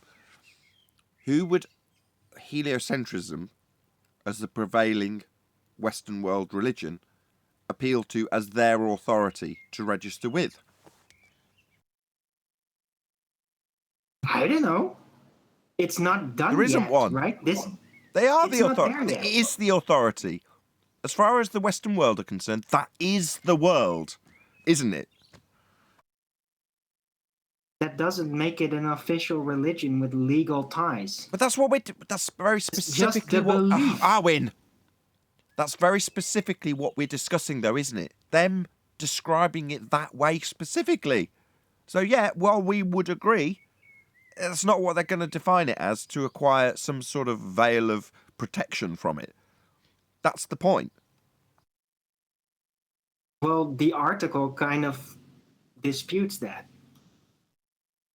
Anyway, can we just draw a line under this? The point is, if it's the prevailing Western religion, which it is, most people don't appreciate that, but it's a fact, hence they can afford themselves this protection without registering with anybody, without defining themselves as a religion.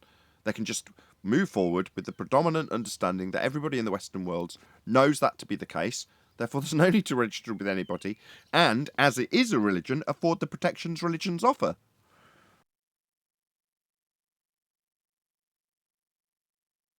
It says it here as well. It's the same for the Church of England in the UK. So under the Registration Act of 1855, it's incumbent that you have to register the premises as a house of worship. It applies only in England and Wales, so it doesn't apply to Scotland, and it does not cover or is not applicable to the Church of England. What's interesting then is that it may be applicable in the UK to the Catholic Church.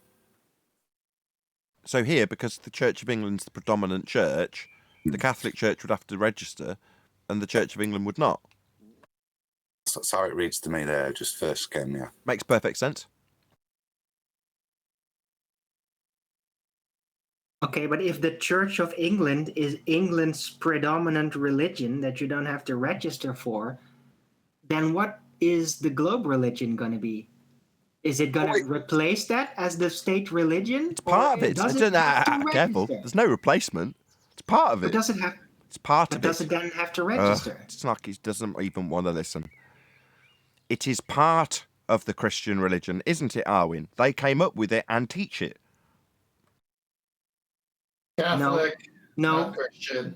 It came out of there. It's not been a part of it. It was a separate creation that came out of that order. No, incorrect. Came out of it because it's part of it. I'm sorry, but there was like a whole bunch of hassle with it. Not everybody just like, oh, okay, this is it now. They had to actually box their way through to the public. We're unpopular. Sorry, and they did. This is non sequitur. They did. They have. We are under the Western world religion of heliocentrism. So what? Eventually, yes. But it's not literally part of Catholicism. It just came out of it. Yeah. Okay. So it spurred off it, came from it, was created within it. Who cares? As separate. Yeah, but it's still part of the Christian religion. In other words, heliocentrism isn't going to have to register itself with C of E in England. This is absurd when the one came from the other. It came out of it, and it's part of it, and they are proponents for it. So where's the argument? Darwin's asking what heliocentrism would register as if the predominant religion is, in this case, in England, Church of England. And we're saying, no, that isn't necessary because it's a spin-off from the original church's view and teachings, and is still the case. All schools of C of E church schools teach heliocentrism. Now, Jaron takes that to the nth degree when he talks about the Jesuits with their gowns in a monastery or whatever, teaching the same exact thing. Wow, even the state church is fully heliocentric, you're saying? Yeah, why do you think people like Neil deGrasse Tyson are also members of the church? Disgusting. And the presidents, for that matter. And the Queen and all the rest of them. They run the church, they own the church, and they own the religion, and the current religion is heliocentrism. God, why is this getting argued about with Darwin? I don't understand what's going on. I've been talking about this. I've been talking about this for like 2 months now, man. Okay. I'm like, that's Harwood. I've been talking about this for 2 months. Okay, worth repeating. Where? I've been talking about how bad it's been. Where we were talking about Edwin, we were talking about Georges Lamothe, we're talking about all of the people in the last 100 years that have continued and furthered the idea of the universe. These people having Catholic upbringings, all of them. My bad, I should have said Catholics. That's probably why I should acknowledge that you piped up earlier, Tenth. Was that why? Yes, My bad. because many My bad. Christians. No, it's all right. I mean, it's easy to confuse. Look, there's a lot of Catholics who are Christians. They're just bad Catholics, because you can't be a good Catholic and be a Christian because they go against the Bible in so many ways. So I'm not against the Catholic people. I was one. It's the system. It's the hierarchy. It's the how they twist scripture, and then they push heliocentrism, as Eli is now not suggesting, but proving. They even claimed they invented the Big Bang. Exactly, they did. It's Lemaitre. But either way, all roads lead to Rome. Who brought it up earlier? Someone was talking about Rome. Was it you, Adam? John. I know, it was John. I think. Yep, that's where it's all come from. This has all come from Rome. And if you're under any misapprehensions about the fall of it, then you're just an idiot. You don't know your history. You just believe the nonsense that you've been told. But yeah, it's the same today as it ever was. We're under the same exact control structures. They've just never really changed. They just adapt. If you go to Master B, I posted a slide of countries that require the leaders or heads of state to be part of a particular religion. Tell me when you see it. Yep. All right. So Andorra, Lebanon, quote unquote Christian. Bhutan, if I'm pronouncing it right, Thailand, Buddhist. Indonesia, other Pancasilia, whatever that is. Not clergy. They list those countries. And then the Muslim ones are listed to the right. So obviously some Muslim countries allow other Christians, religions to exist, like in Egypt, the Coptic Christian religion is allowed to exist. But Saudi Arabia, you could only have Islam and nothing else. But then when the Saudi Arabians come to America, they love the right of people to be a part, and they fight for Arabic to be taught in schools, and they want their, what do you call them? My brain just froze. But, they want to set up their worship centers. I can't remember what they call them right now for some reason. But in their country, they won't allow anyone else. But other Muslim countries are a little bit more lenient. But again, it goes back to the umbrella that you are under. And heliocentrism is the umbrella. And then if they're going to allow certain things, you got to get permission. Mosque. Thank you very much.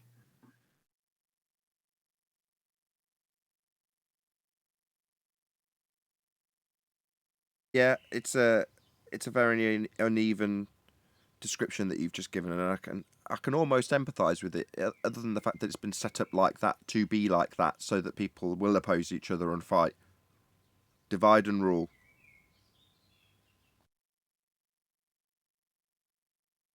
Divide and conquer. Well, it's all going to go down to one eventually, as I, as a Christian, see the Bible predicting. So right now, it's many, but we know what's coming, and heliocentrism is obviously going to be part of it. Maybe not.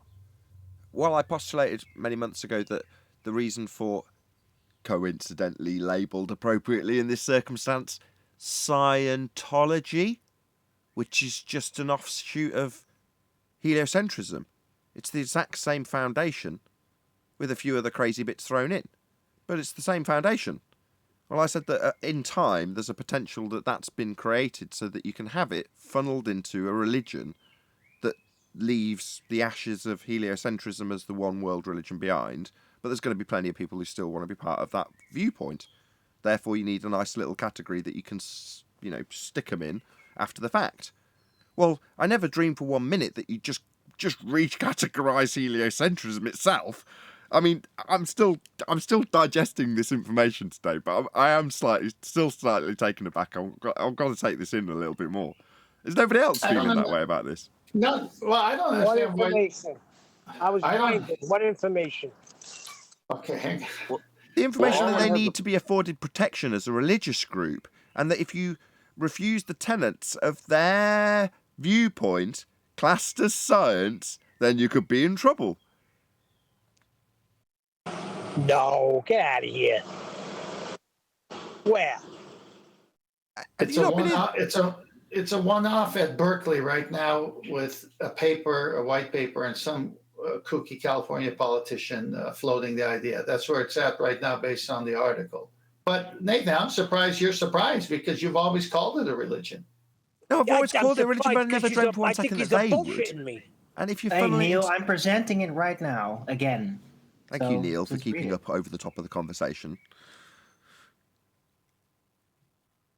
I've lost my point. Well, the thing that Arwen has a point about, though, is if they do classify it as a religion, then the Church of England and the Catholic faith would have to register with it.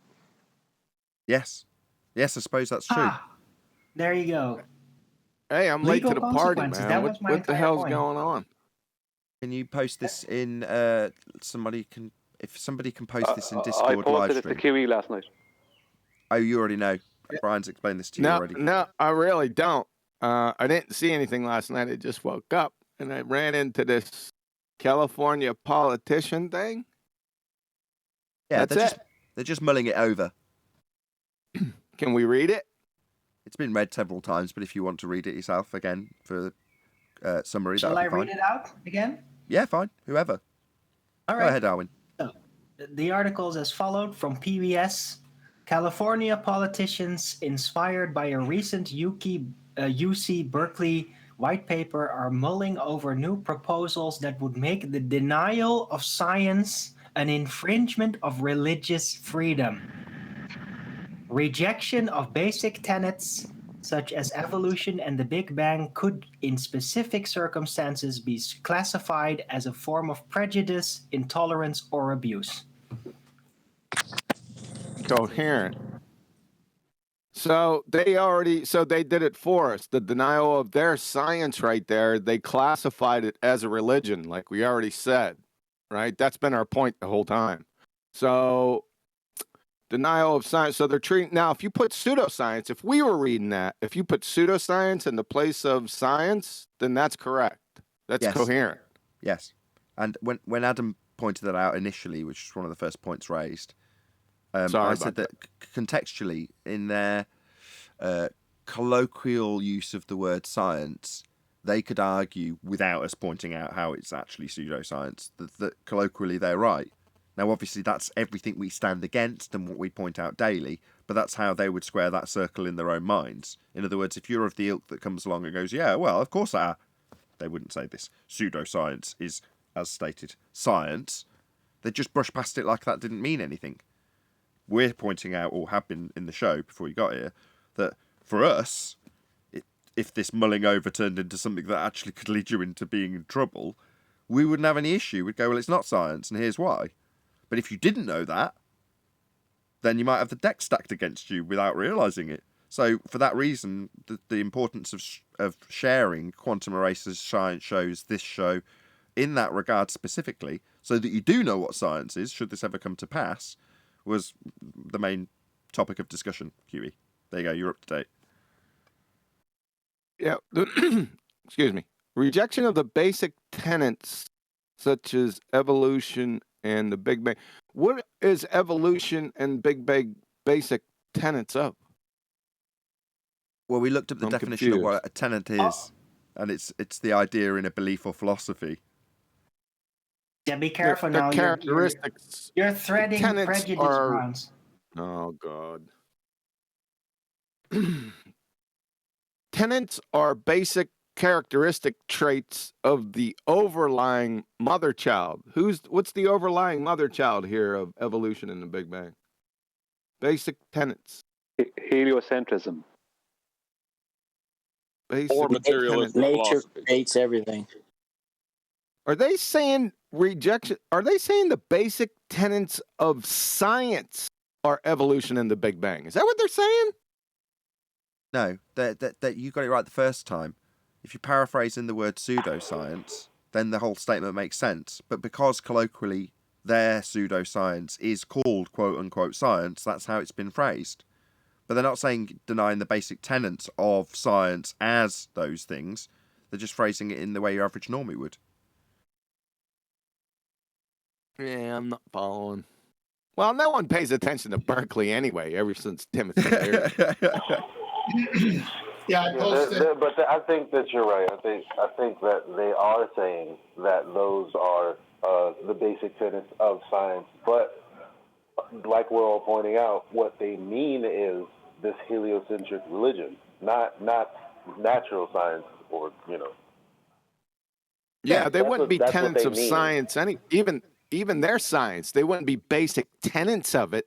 Science is a method, even in their fairy tale world. This is non sequitur from the Black Lagoon, man. Right, but if you contextualize the word science as the tenets of their pseudoscience religion, then it makes sense. And colloquially, that's what they do mean when they say science in this context. What if when they say science, it's materialistic? Yeah, the first statement before the rejection of basic tenets, that whole first statement, if you put pseudoscience in there, then that's correct. The last statements, I don't. That's non sequitur. Fair enough. Yeah. I think Huey. I think you're. I think you're not seeing the bigger picture out of it. Like, why did they feel the need to write this? I have no idea. They need protection. I'll tell you. Like I said, it could be many LSD? things. I'm just scrolling through the internet, found the article that Brian, or same thing that Brian found, but going to Berkeley and hitting in the keywords, they want to use this for climate change as well. So it's just a vast variety of subjects that it's going to cover. What if instead of science it said materialistic philosophy? Would that change anything? Again, that is what they mean. That's wrapped up colloquially in what they call quote-unquote science. In this context, we just know that that isn't science and point out every reason why it's contextually incorrect and easy to overcome if they're threatening, if they're using it as a sword over you. Or you go, well, this isn't science. But what you actually mean is your pseudoscience faith made up just so stories that you call science.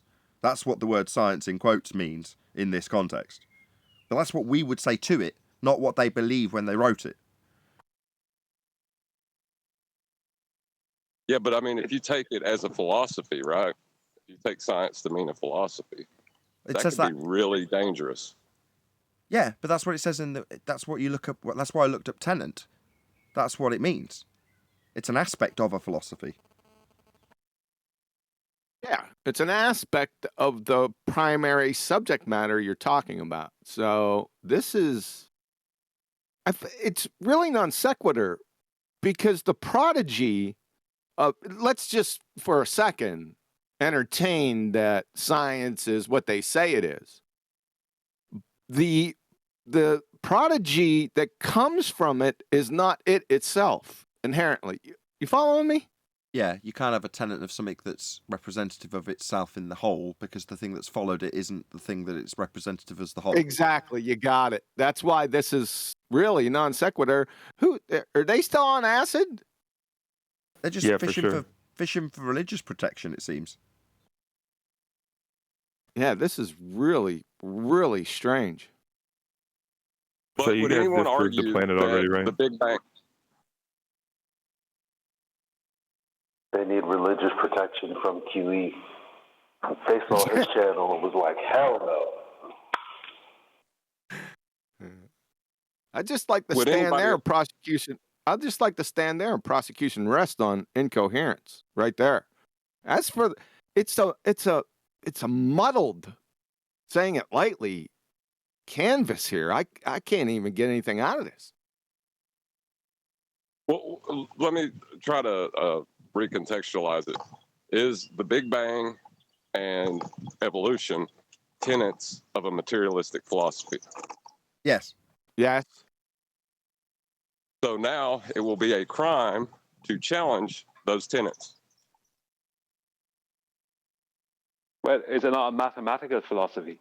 Let's not question that. It's just pointing at the point of the article it's trying to make. So let's not get into the wrangle-dangle of whether or not that's right. It's just contextualising the article and what it means.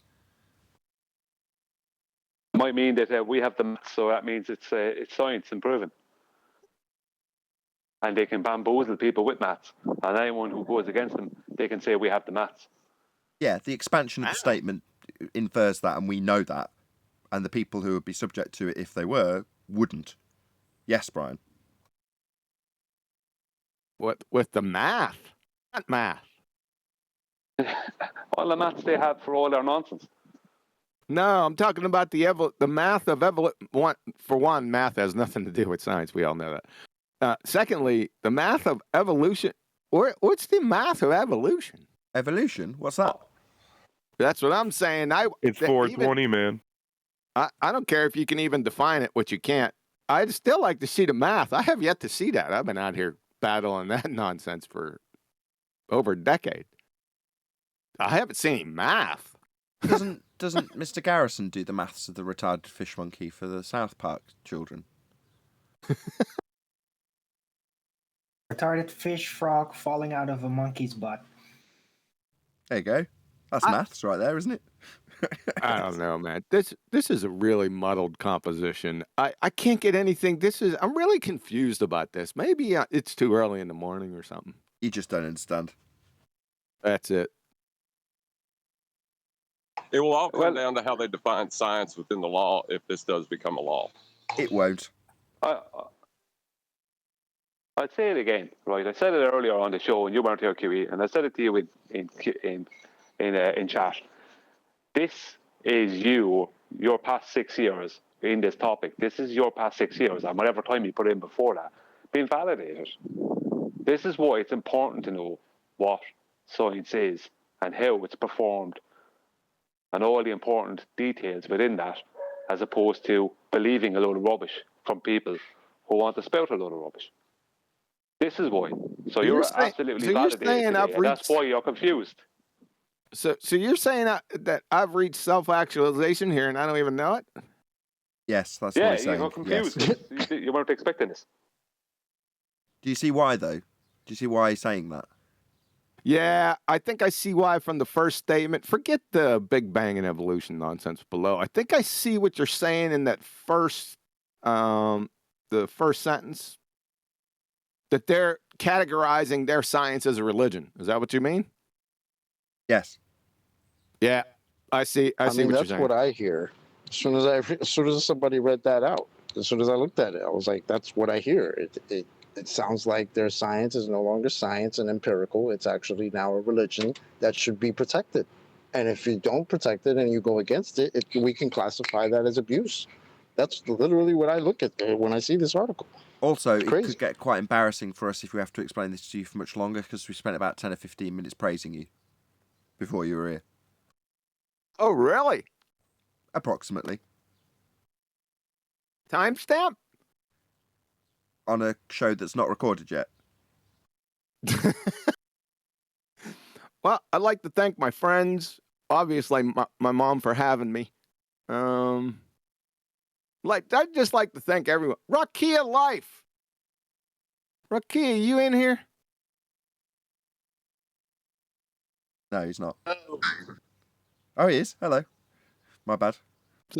So Dave, you in here? Say hello. Hello, what's up? Hey, what's up, man? I got a question for you. God is light. No, it's not light. A little birdie told me that you publicly questioned the veracity of Black Swan. Probably not true. It's probably a slight truth. Probably not true. Did you say a slight truth? Is that like a married bachelor? Yeah, there's truth in everything, right? No. There's no truth in a lie. It's true that it's a lie. So, what's the slight truth of this? So the little birdie is slightly right? I don't know what little birdie you're listening to, but maybe you should start going directly to the source. That's why I'm doing it right now, because my birdie was compromised with SE Montreal. He flat out denied it. So that's okay. I don't think he denies the Black Swan. He just says that there's issues with using refracted. You know, they tell us we don't really use it because we don't want to get into the refractive argument. When they say with the refracted part, that is the punchline. That means that they use their religion, by the way. So I don't know what that has to do with the Black Swan argument. Well, we don't circular argue about it anymore. I think the Black Swan did its damage. We just don't use it anymore. You don't use the Black Swan argument anymore. That's like taking like the howitzers out of your coiffure. It's no fun cutting them off at the head right in the beginning. Yeah, it is. That's where the fun is. That's like looking in the sun. But mama, that's when that's you where get the to see fun the is. body running around. Oh no, I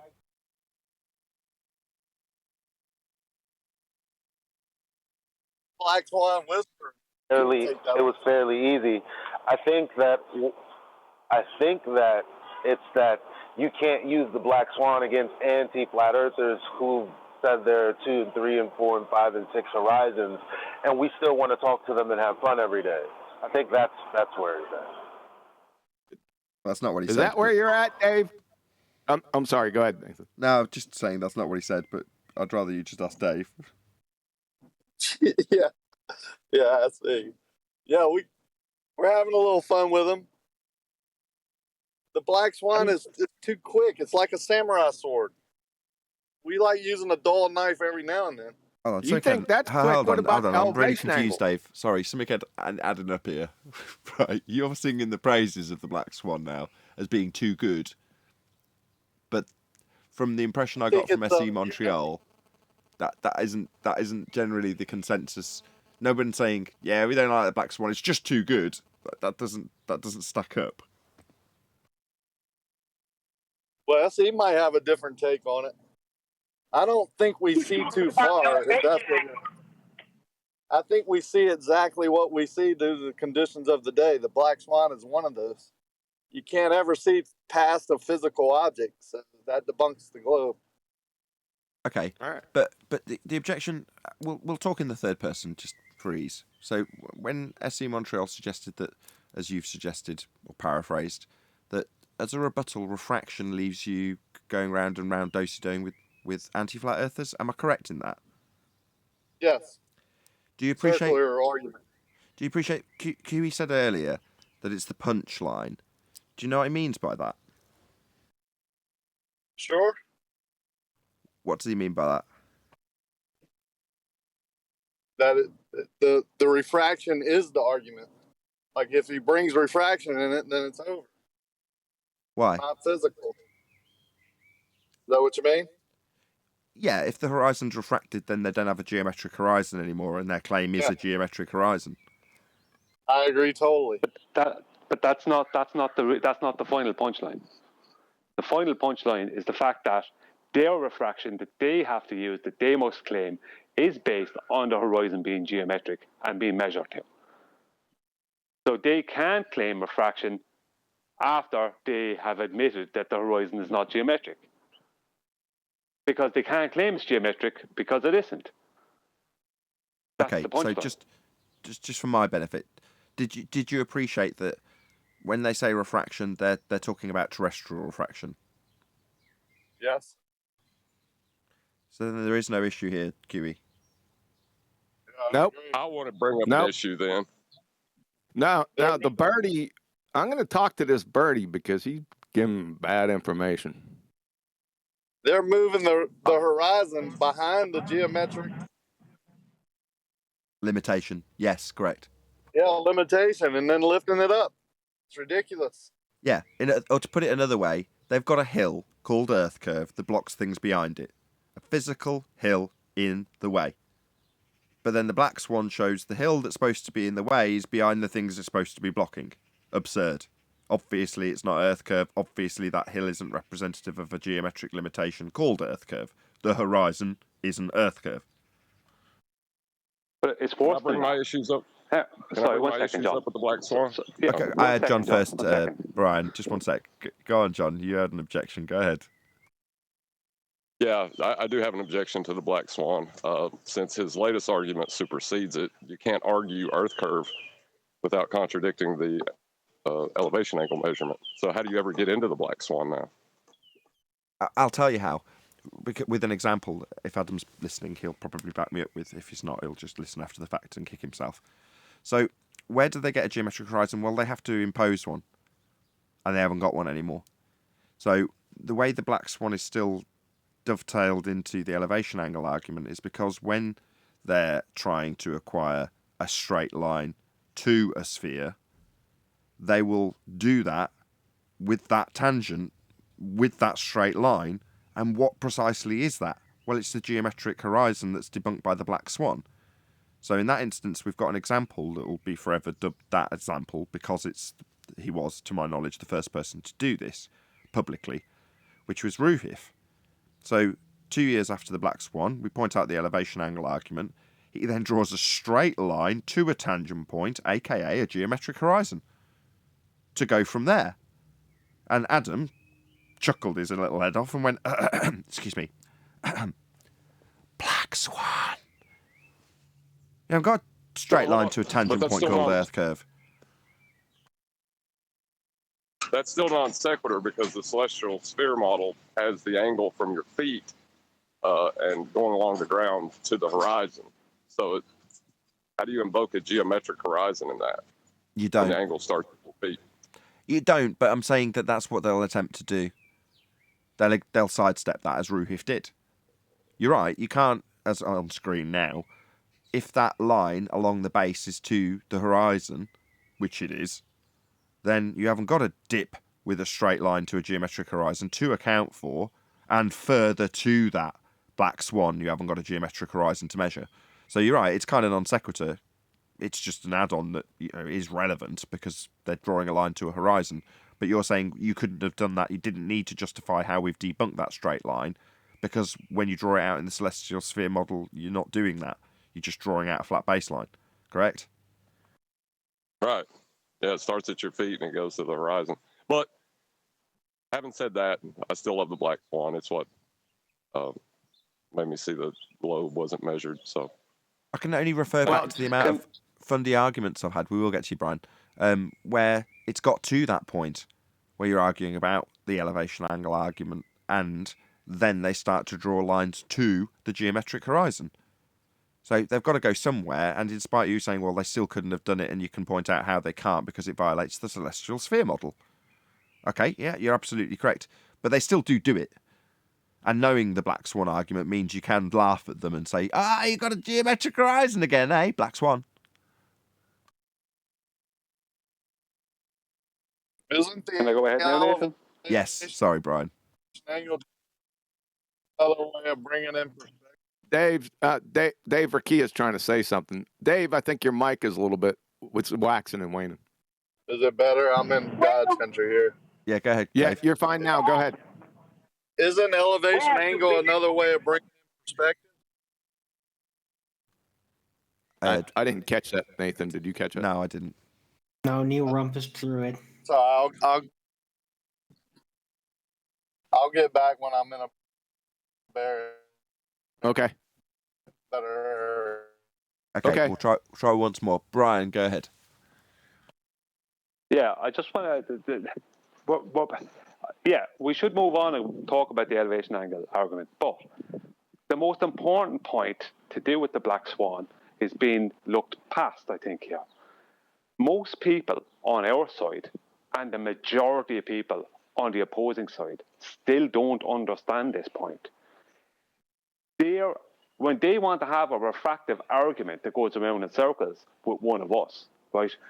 What needs to be pointed out to them is the refraction that they are claiming and using, right, is 7/6 of a radius. It requires the horizon to be geometric to get that measurement to come up with the refraction that they do come up with, the 7/6R. They don't have a refractive argument because they need the horizon to be geometric to get the measurement in the first place to come up with the refraction. If the horizon is not geometric, then they don't have a refractive or Correct. geometric argument. That's the end of that. This round and round in circles paradox is called the Arwinian paradox. So you can't measure a geometric straight line to a tangent point Earth curve edge to get R, to use R in refraction to move that geometric point you got R from to a non-geometric position, because you needed R for the measurements to do it with when you claim refraction. That's a paradox. It's the Arwinian paradox, to be more specific. Yeah. Most people don't understand that on both sides. That's why people on our side put down the black swan, because they think they get to a refractive argument with the ballers. They don't understand. The ballers don't have a refractive argument because the ballers don't even understand it, because they're great boneheads. Yeah, right. But this is where QE points out that for 2 straight years we were pointing out to them, no, the moment you say refraction, your argument dies on its arse. But they didn't get it. They still barked refraction for 2 straight years. And it was only at the point that with the elevation angle argument, it suddenly necessitated them using a geometric tangent point for their dip. Well, we debunked it and you told us how you hadn't got it for 2 straight years. Now you want to just reinstate it? Because suddenly you need a straight line and a tangent point to Earth curve that was debunked with the black swan. Very amusing.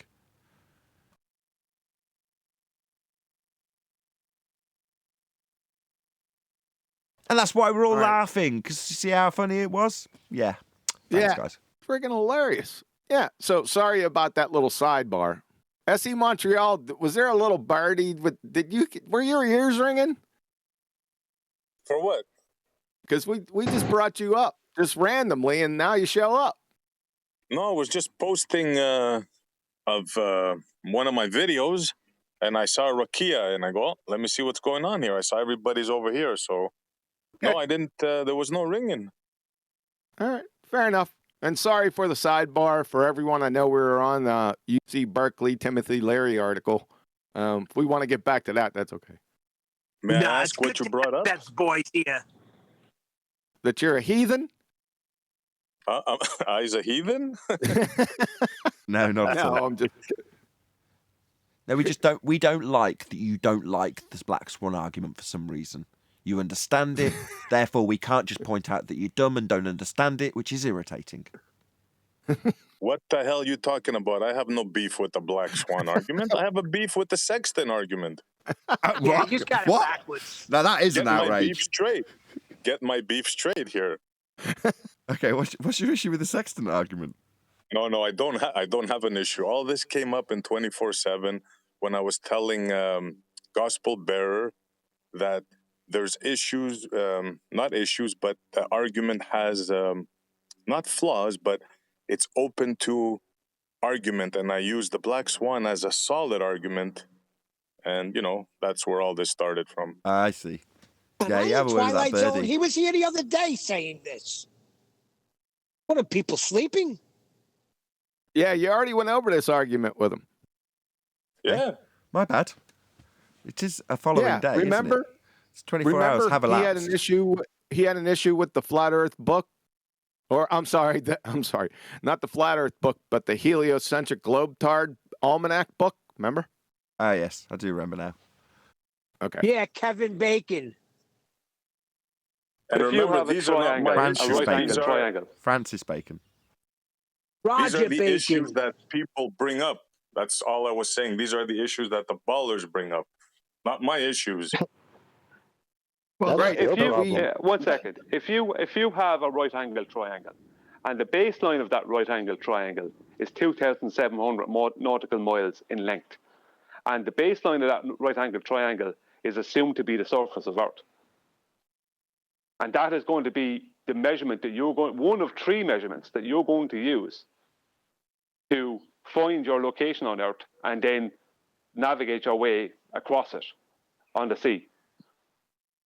Then how does that work on a spherical surface? Regardless of what nonsense and mathematics they want to throw in after that, it cannot work on anything but a surface with an assumed horizontal baseline. That's right, Brian. Yeah, you guys, does everyone follow that? Because you don't really need the almanac. The almanac's kind of secondary to Brian's point, is what he's trying to say. That you can find the distance to the GP without the almanac, right? Does everyone follow that? Can you, though? Can you Yes. find the distance? Yeah? Yes. That's his point. Okay. Yeah, Okay. that was his main point the other day. I think a lot of people overlooked that. I commented privately to him. I said, good job. Because you don't really need the almanac for that. You can No, exactly. If you're out on the ocean, SE Montreal, if you're out on the ocean, let's say you and Dave Rakir are out there, and you get a 45-degree angle to a star, right? You know at that point that 45 degrees is 45 from 90, which will leave you with 45. So you then take that 45, that remainder, and you multiply that by 60 nautical miles, and that will give you 2,700 nautical miles. So that means that the baseline of your right angle triangle is 2,700 nautical miles of horizontal distance to the GP. Flat. To the GP. The reason that you then refer to the almanac is to do with time and other things like that. But that doesn't change the fact that every time you take an angle to a celestial body, that once you do that and do what's known as height of eye correction, which puts the baseline of that right angle triangle onto the surface of the horizontal baseline of the Earth, right? You don't need the almanac to tell you that. You know, as soon as you take an angle, you just, whatever that angle is, whether it be 63, 45, 27 degrees, you just subtract that from 90, and whatever is the remainder, you multiply that by 60, and that'll give you your nautical mile distance, the nautical mile length of the baseline of your right angle triangle. Sorry, you can't Brian. have that on anything but a flat, an Earth with a horizontal baseline. Exactly. So you need the almanac to tell you where that star is, where the GP is, not the distance. Follow? Okay. All right. I'm going to look into it. Okay. That's more clarity. Yep. I like it. Well, can I interrupt here for a second? Yeah, go ahead. Anti-flat earthers or ballers claiming or bringing an argument up saying the almanac is theirs, that is what you need to look at, because that is not true. When people believed the earth was flat, they were using the ephemeris and stars to navigate using the quadrant, and they all believed the earth was flat. Those stars were already logged. And so for them to come and say, those are our books that prove heliocentrism, is a bold lie. Has nothing to do with that. If I did, of course. Yeah, that's true. We were saying in lieu of that. No, what I'm trying to say is SE Montreal doesn't want to go into, based on what I understood him saying, is they're claiming that's a ball book. No, it's never a ball book. It's a sky map. It has nothing to do with the surface. Even if the Earth was a ball, it had nothing to do with the surface. It has to do with where the stars are in the sky.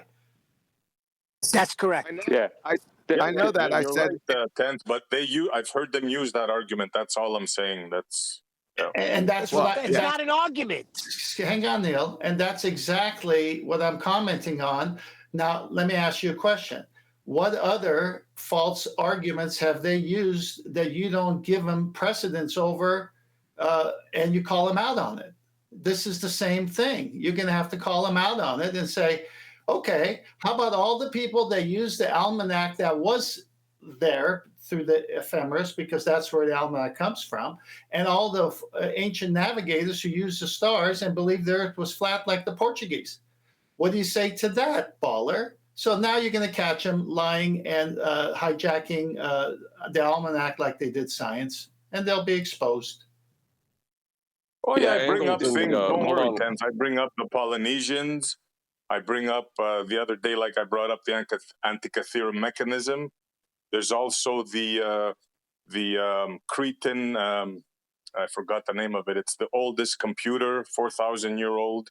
I bring all those things up. I'm just saying the things that they bring up to this on this argument. You know, I hear them say, "So how, you know the distance to the sun, man? You know the distance to that." You know what I'm saying? They come up with all these crazy things. What do you say? But that is just a straw man. That's a straw man. What they're doing there, is a straw man, SE. What they're trying to do is say only that you need to know the height of the sun when you're taking an angle to it, if you're claiming the earth is flat. No, you don't need to know. That the height of any celestial body is never stated in celestial navigation. Right, but they're still using right angle triangles, but they're not using the internal angles of the right angle triangles to find the distance, to gain a distance. They're using the angle off of the zenith, what's known as the zenith angle, a multiplication of the zenith angle, which is the subtraction. So as I said, if you got a 45-degree angle, right, to a celestial body, you do what's known as height of void correction to put the baseline of that right angle triangle onto the surface, the pre-assumed horizontal baseline of Earth. Then you subtract. You have a 45-degree angle. That means you have 45 degrees from 90, which leaves you with 45. 45 by 60 is 2,700 nautical miles. So all that is done before you go near any almanac. And the almanac part, right, just gives you the geographical location of that GP, like the latitude and longitude of that GP at that exact time that you took your angle. That's why the time is important. How do you get the eye correction, Brian? The height of eye correction, that's a mathematical. You can get that. Yeah. But if you know your boat, you'll know what that is every time. If you know your eye height above the water and you're on a boat, and it's the same boat, you'll know what it is. Now, you can't get that from the almanac, but you'll know what it is. You know, as soon as you'll know that from day one, if you're using the same boat, you won't have to think about that. You'll know the correction. So from the surface of the water to your eye, you're saying? Sorry, see? Yes. Okay, that's all it is. There is no argument there, SE Montreal. It's enough. There's nothing there. I'm not arguing. I just want to understand it. I got it. Yeah, height of eye correction. It's subtraction from the 9. The eye correction times by 60. Got it. No. The height of eye correction is something you do because if you have an angle to the horizon from above a boat and an angle to a celestial body, then you have an obtuse angle. To make that angle a right angle, you need to subtract the height of your eye over the waterline. So you subtract that height from the angle, which brings the baseline of the angle. You pre-assume that to be brought down to make the surface or the horizontal baseline of Earth, which is mean sea level. You're making that your baseline, the baseline of your right angle triangle. So you're using, when you're using a marine sextant, you're using the surface of Earth, using the mean sea level. So SE Montreal, you don't need that. All you need is a rubber ducky life preserver. You throw that overboard and you jump in the water with your sextant and you're good. You don't need height of eye correction. Brian, give us an example. Say the boat, does that explain it to you? No, listen, I want to get, I understand. I want to get the sequence correct because I'm going to look into this. Neil, who the hell is hollering in the background? Neil is. I'm asking a question. Say the boat is a 30-foot boat. There's only two choices. Neil or Arwen. Say the boat is 30 feet high. Can you break it down so we can understand better? Well, no, I just explained it. Yeah, the whole point is that you bring the vertex of the angle down to the surface of the water. That's the whole point. And that gives you your final angle. So if your final angle is 45 degrees, that'll be, you will subtract that from 90 because you're using 90, a 90-degree right angle. So that's what you're always using. And that you subtract that from your 90, it leaves you with 45. Then you multiply that subtracted part by 60 nautical miles, which gives you 2,700 nautical miles. That means you're pre-assuming that the surface of the water, right, using that exact point, that mean sea level, is stretching for 2,700 nautical miles away from you in a straight horizontal line. That is your measure, and that's only the first step. That then is going to become the radius of a circle. It's going to become a diameter, which doubles that, which would be 5,400. Is it nautical miles? 5,400 nautical miles would be the diameter of your circle. Circle is a 2D shape, circle of equal altitude, and then you multiply that by 3.14 to give you your full circle of equal altitude. That's a massive amount, and that's only one. You do that again you then do that with two more times. That's three circles of equal altitude, and where those circles, three two-dimensional shapes, where they intersect, that'll be the point at where your boat is. That's how you can find yourself if you're lost. If you're completely off the sea, that's how you find your position. That's all true. That's all true. But SC Montreal didn't want. SC Montreal, do you get it now? You throw your rubber ducky life preserver in and with your sextant, and there goes bye-bye to the height of eye correction? No, QE, that was kind of hard. I didn't get that part. Maybe you want to go through it again? Yeah, and I'm serious, right? So no, he's being serious. You got Hold on, don't let it get lost in absurdity. He's being serious. You don't do height of eye correction if your eye is effectively at zero. You're already on the baseline with your eye. Yeah, absolutely. Yeah. That's easy to understand. Yeah. Yeah. So that's the relevance of height of eye correction. So it's really, it's important, but it's really a side topic to the actual argument. May I comment? Can I just say real quick that SE, when they say to you, "Oh, but that's a globe book. That's our book," I just hear, I picture children just saying, "That's my eye stream." Like, are y'all serious? Is this the argument that they got at this point? When what's in that book? Yeah, it's easy for you guys to sit here and laugh, but we got to deal with all this bull crap from these guys. You know that, right? Tell them to come here. Hold on a second. What do you mean you got to deal with this shit? You talking about yelling. In case anybody missed it, that was Neil yelling in the background. Yeah, we know Neil. It was Neil. Yeah, your Tourette's is acting up, Neil. Relax. I just want to point out, if this book uses an angle measurement to the stars, that requires a flat plane. Exactly the point. There is none. That's exactly the point. Ask them, how did they get all those elevation angles in that book? Did they use a curved baseline for that? Uh-oh. See, I would take a slightly different tact, which is say, so even your globe book acknowledges that you need a flat earth for these angles, then? Yeah, that's a good one. Yeah. Am I still yelling now? No, Neil, you're not yelling Okay, anymore. I'm coming in clear. What do you mean? What do you mean this is the shit that you have to deal with? I don't get it. These are rock solid arguments. You should be slapping people around with them. I don't get when you say this is the stuff you have to deal with. There, big guy? Why don't you come over and start slapping? On the one hand, Neil will concede that only a few days ago a pilot came in and we spent 2.5 hours with him double speaking his way around Coriolis effect. But because the elevation angle and sextant arguments have originated here, he's like, well, therefore they're obviously never going to be opposed and you shouldn't in any way decry them because they might be opposed in a way that you dislike. It's not what I'm saying. I get it, but they are going to be opposed, aren't they? And people may not like the way they're obfuscated. Doesn't mean they've got good arguments to overcome. Let me say something to Neil. SC is not saying that the argument is crap. He's saying that the anti-flat earthers and ballers come with crap. Exactly. There's a lot of questions, a lot of crap. Exactly that. Yep. So let me say what I want to say earlier. The sextant is a mechanical device. Obviously you have to hold it. it's got an index. It must be set at 0. It has to be corrected in itself first. Once you have those corrections of the tool itself, the horizon mirror has to be set right. Everything the tool could be damaged by movement. So once you've set the tool right, then the only corrections left are outside of the tool itself.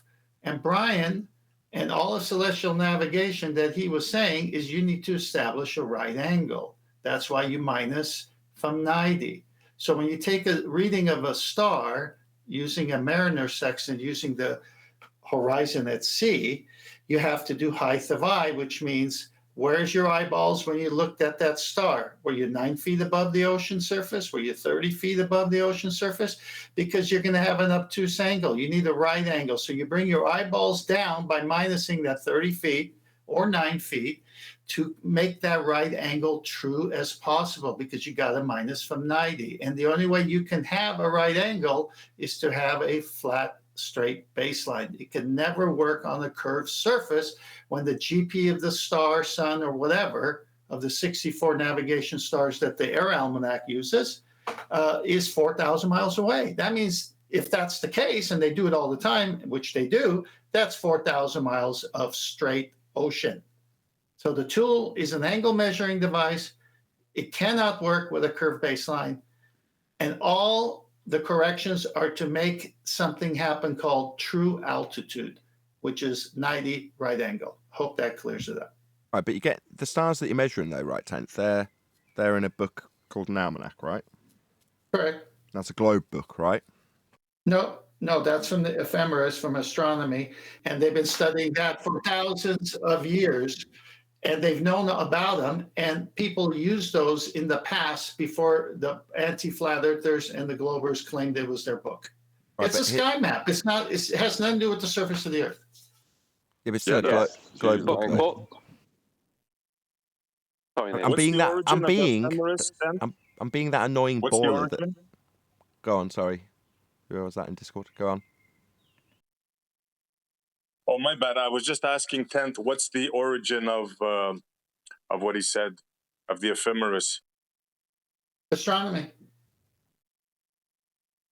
Yeah, but who brought it up? Where did it come from? Egyptians, Sumerians? Oh, everyone, Chinese, everyone. The Chinese, the royal court of the Chinese, I read, had 14 full-time astronomers that only stayed up at night studying the stars and their movements. Every country had their own version of this. They were traveling by stars long before these ballers said it's a globe book. In fact, they were traveling thinking they were on the flat Earth, and it was working quite well because of minus from 90. See, when they say minus from 90, they're already admitting the surface of the Earth must be flat. Yeah. Do you realize, Essie, that when you're performing celestial navigation using a sextant, that you must pre-assume not just that the Earth has a horizontal baseline, but the sky is also a flat plane. There are two parallel lines. That's how and the sky is moving and you are stationary. On top of that they are the pre-assumptions that you must make. I would contest that. I'm sorry, Brian. I was going to say that too. Don't they say that the sky is well, go ahead. I don't want to interrupt you. Go ahead. Well, if John contested, and then I'll contest. Well, before John goes, what Brian is trying to say is you need two parallel zeniths, but it doesn't have to be a flat sky for you to get that. So John. No, you do have to. You're completely wrong. I know where John is going to go with this, and I'm going to destroy it. Off you go, John. You measure arc minutes. Hey, why do you do this to us, man? Let's just hear it. Go ahead, John. You measure arc minutes, not straight line minutes. Yeah, the arc is the arc of this is the arc scale of the sextant or the protractor. That is, you're reifying that into a sky being curved. But then, how do you take the bottom of the measuring tool and apply it to the sky? You'd be doing the same thing.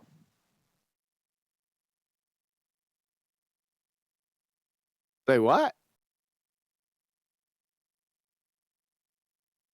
Come again? He's pointing out that I'm measuring arc minutes using a flat plane, right? hang on 1 second. You are in where you live, I am where I live. I can see a star, right, above my horizon, and its GP is exactly over your house. You can see a star above your horizon, and its GP is exactly over my house. We both have a 27-degree angle. So which star is higher? Are we going to include altitude since we're going to use a geometric calculation for this? Well, which star is higher? We both have the same exact angle. So Right. But what's our altitude? Because you're using a geometric argument for the height of the star. My point being is that you must treat the sky as a flat plane, or as a parallel to another horizontal baseline below it. And you're stating that no, you contested that. So now I'm proving you wrong. I have a ceiling fan in my kitchen that I can get 27 degrees to. It's 2 inches lower for the other ceiling fan, but I can get 27 degrees to that from the surface. But that would be an angular size measurement, that would be like an internal angle. You're missing the point. That's not just missing the point. It's a false equivalence because the stars don't behave that way. Exactly. That's my point. You're using a zenith angle. Multiplication of a zenith angle. They don't really follow rules of terrestrial geometry, do they? Oh, hold on. That is John's point. Nicely done. Okay. Which one is higher then? Which star is higher? We both have the exact same 27-degree angle. So which star is higher? The one above my head? You or would be the the one first above to yours? argue that you couldn't answer that, though, wouldn't you, Brian? Yeah, you can't. Right. Well, that's John's point. Yeah, but his point was John's point was that we can't treat the sky as flat. And he's right. Yeah, that's what. Well, if the sky is curved, that would mean that would be a geometric. That would be a geometric position.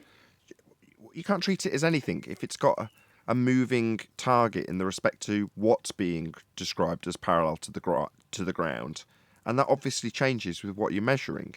Now, you would use that as an argument to say you can't get the height. But he's saying, well, that means you just can't infer anything about the sky. You can't take that forward to say that it is flat. Now, in terms of the ground, you can, because you are actually going to navigate it and use those measurements in practical application. Not so with the sky. Only true of the angle measurement. Not true of the roof. And he's right. Yeah, but flat is not a shape, Nathan. Flat is an aspect. It is an aspect, and an aspect of the ground that you could attribute after doing these measurements. But not to the sky. Well, why not? I mean, how do you do them without presuming it's flat? Well, because you're not putting it... And it's not that you can't imply it. You can, and you are. But I'm saying that you can't put it into practical application like you can with the ground. Therefore, because you can't put it into practical application, you can only make an inference that's easily challenged. Now, you are making that inference, but simultaneously you would be the first to say it couldn't give you height, which means that the behaviour of the sky, as an aspect, cannot be described. He's right. No, orthographically it can't be described. Perspectively, it can be. But then you're talking about an arc. Again, I'm just paraphrasing John's argument now. We're going around in circles. You're not talking about the arc. The arc is in the arc scale of the sextant or the protractor. And that's what you've got to qualify. But that is what you've got to qualify it with, and all you have to qualify it with, isn't it? How it moves through that arc is all you've got to qualify it with. That's potentially the reason why they picked it to turn into a sphere. Because what else are you going to do? You can't qualify it any other way, and you can't verify it in the sky. But that's reifying a shape to the sky then. No, you are, and John's saying you can't. No, I'm saying you're not. I'm saying that the aspect of flat is the only way it'll work. That's why it's pre-assumed. I mean, the Earth is also pre-assumed to be flat, but it's not 100% flat, is it? It's going to have. I wouldn't. Flat's the wrong word. At the time that you make the measurement parallel to the ground, it doesn't infer that the nature of the sky as a whole, and the only thing you're qualifying with it is the arc of the tool. That's John's point. Am I wrong in your point, John? Because I'm paraphrasing it, and if I'm doing a bad job, I don't want to be doing a bad job. No, you're pretty close. Well, if you don't treat the sky as a parallel, horizontal parallel to to a pre-assumed horizontal baseline of Earth. If you don't treat it that way, then I don't know how you're going to do celestial Well, that's how I navigation. phrased it. You can treat it and must treat it as parallel. But then when you take that measurement that you're going to be utilising for the ground, when you take it to be parallel for the measurement only, it doesn't give you the extrapolation thereafter to make an inference about what the sky actually is. Only how you've utilised it for that specific measurement. And John, again, I'll just say it one more time. The point is, when you're acquiring it, all you've got is the arc through the tool, not a flat plane on the sky, on the ceiling. But John jumped. Sorry, go on. Sorry. I was just going to say, not a flat plane on the ceiling, just the arc of the tool that you're measuring it through, as opposed to a flat plane on the ceiling.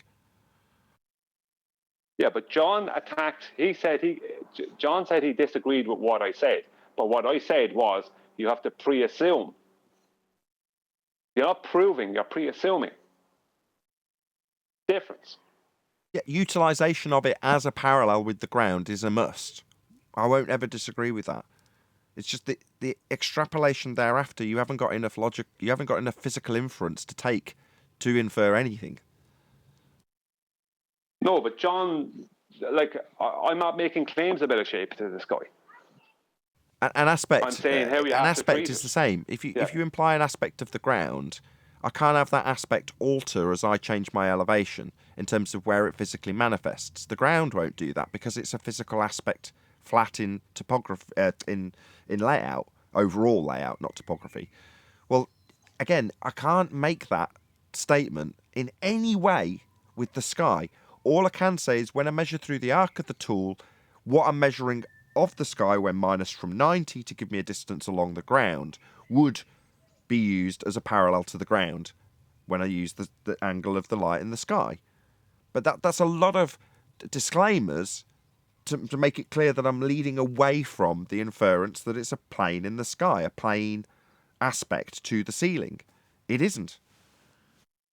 Yeah, but if we have a hallway that's 5 miles long, I can take angles to point to lights on the ceiling of that hallway to the point where those lights will eventually meet the floor. Perfect. That was John's example. Perfect. You've led to where John led us to last time, which is excellent. But in that example, Brian, if I raise my position off the ground to measure the light fixture in the hallway, will the angle remain the same as I raise in height? No, it won't. Because will the sky do that? You can't. Will the sky do that? Yes, it will. Right, yes, so they're different then. Yeah, hang on, leave me finish what I was saying. Right? Orthographically, it doesn't. Orthographically, right? What I'm talking about doesn't work. But we don't view things orthographically. We view it in perspective view. So I don't know how the sky does what it does. All I know is I must treat it as a horizontal, as a parallel horizontal to a horizontal baseline below it to do celestial navigation. That's correct. all I know. Yeah, that's it. That is correct. That's always going to be correct. But that's all I said, and John contested that. Yeah, you said the sky is flat. I said pre-assumed. You said the sky is flat. No, I said it has to be pre-assumed to be flat. Pre-assumed to be parallel with the ground at the point of measurement. That's the distinction. Yeah, but you keep listening to words I used. I didn't make the claim the sky was flat. I said you must treat it as and pre-assume it to be flat, and treat it as a parallel to another horizontal below it. Right, the second bit I'll agree with. Second bit I'll agree with, and I think John would too. Yeah, but John contested that. No, I contested it when you said the sky is flat. I didn't say the sky was flat. I didn't make the claim the sky was flat. Okay, fine, then we're all in agreement. Happy days. Let's end it there. Happy days. SE Montreal, this is higher level stuff that we go through here. So this has nothing to do with Hello, why are you having a dig at him? This is a warrior out on the circuit doing the good fight, and we're all like having a little jab here and there. What's going on? Higher level circular arguments. What do you mean? What do you mean, SE and Rocky is out on the circuit? I've been out here for 7 years. What circuit are they in? They're out doing the do. I know they are. You know they are. They're on our side more than anybody else that we could criticise. Now, I understand that we will discuss things internally, but it sounds like it's slightly below the ribs with these guys. Just jabbing away. Well, not at all. Yeah, well, that's a very I'm just high-pitched saying, reply. I am. No. Well, don't be concerned with my pitch. My pitch has an aspect of flatness. All I'm saying is, Don't clean out my belly button, sir. I don't like it. Believe me, it's sharp. I was not making a dig on this. Let me speak. Listen, shut up. I did not feel welcome when I went over to Bev. Is that Neil? Shut the fuck up. Neil's feeling butthurt that he didn't get a warm reception over at Bev's, he's saying. Exactly. Listen, so you gotta earn your respect. Neil, we treated you good. Stop crying. You gotta earn. Wait a second, Neil. Respect, man. Wait a second. Can I have a word here? The argument was against me for taking a dig at these guys. I wasn't doing that. I'm just saying it seems like that the level that the SE Montreal and Rakia were at with this elevation angle argument and celestial navigation was more, how would I say, generalized and not down to the, how would I want to say, the higher echelon stuff. They don't need, for right now, they don't need that, is what I was trying to say. About as condescending as you could be, but yes, I do understand. There's not. Reality is condescending. And I'll take I'm that going to back. do it all now. You shut up, John. It was humorous. I was saying it because he went out of his way to not be condescending, so that's why it was funny, just in case anybody didn't get it. So you were saying I was trying to... Who was saying you must earn respect? Outright hospitable. So you're saying that I was being politely condescending? No, I wasn't. Okay. And I wasn't aiming it at you. It was more like Neil's reaction when he was like, "What do you mean you guys are out there having to deal with this?" Implying that we're the ones having to deal with this. Blah. That was more what I was addressing it to. That's not what I meant. Okay, go ahead, Neil. That's not what I meant at all. That's not what I meant at all. I mean, well, what if you got to deal with? You've been given rock solid arguments. If you can't handle it, then that's your problem. Well, they're too good, apparently. Neil is triggered. What'd you guys do to Neil over there? I don't know. I like it. No, they know exactly what they did. Went over there and got interrogated by the whole crew. I thought I was going to be welcomed. Hold on, Eli's destroying. Right, they were trying to break your FED conditioning, but they can't do it. They don't have the skill. Never. No matter how many times I'm told, shut the fuck up. Shut up, Neil. I'm still fucking here. Nobody tells you to shut the F up. Shut up, Neil. Me too, by the way. Thank you for that, Eli. Just open your mic and subject us to your background noise for a few seconds. Excellent contribution. Getting your respect.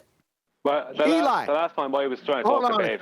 Hold on a second. Eli, get that fucking mic fixed. He's out and about.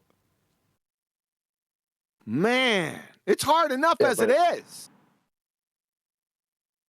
He's out and about, but it sounds much worse today. I don't know why, Eli, but your mic sounds horrible today. Meaning you can't hear me right now? Now we can. We can hear you. Right, because I only open my mic. You might hear people talking in the background because I'm thinking, oh, right, the panel's going to let me talk now because they know I'm trying to get in. So when I unmute and y'all continue to talk, that's what you hear. That was our foreign affairs correspondent out in Guatemala. Neil, get your Tourette's acted up, bro.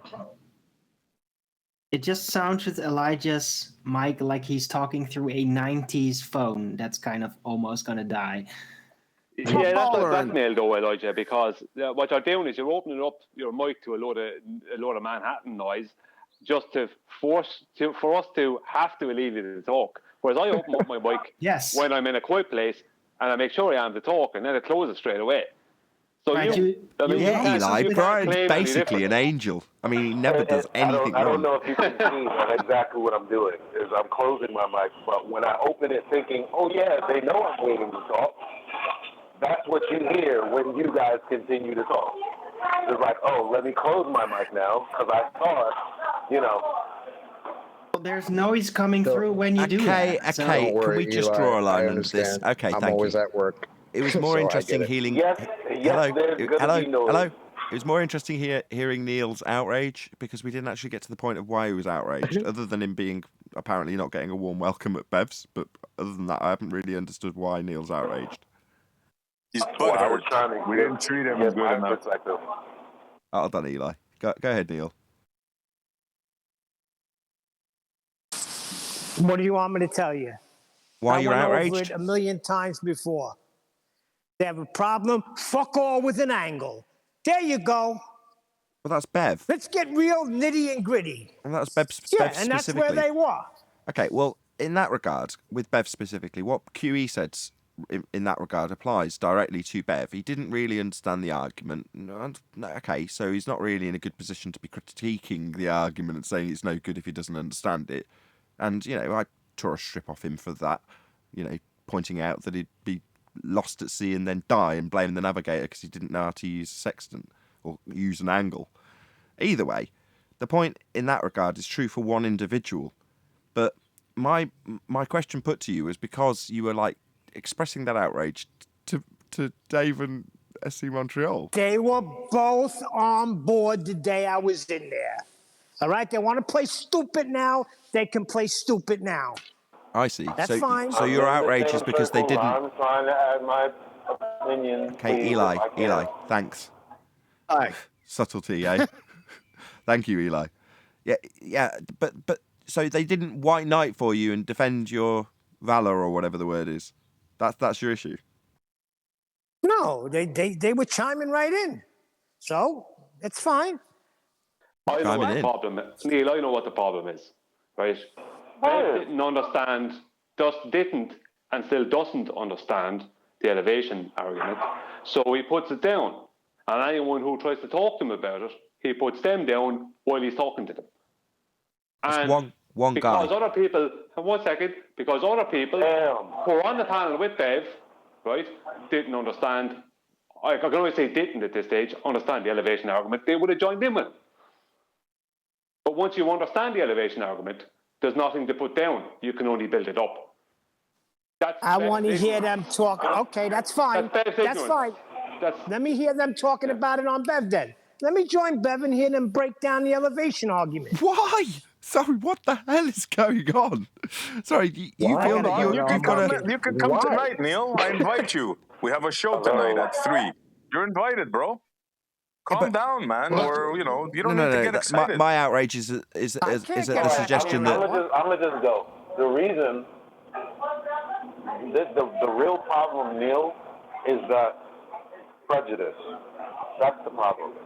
It's not about the rhetoric. It's not about the arguing. You're dealing with prejudice. The same way I was dealing with prejudice, but then I had a talk with them, and now everything's cool. Right, Rakia? Right, SC Montreal? Right, brother. Maybe you didn't address it the same. I don't know, I got but no I beef feel it. with I any feel of it. you guys. Being a black maybe man in America QE, sucks. but besides that, hold on, are you pulling the race card? Are you saying this is some interracial black handshake that's going on? No, it's not about prejudice. I mean, it's not about racism. It's about prejudice. Don't do that to him. That was what that's what Neil just did. Yeah, come on, that was a joke. But Eli's point stands. Listen, it's rough being an Italian man in China. You're not in China. Wait, first he was black in New York, now he's Italian in China.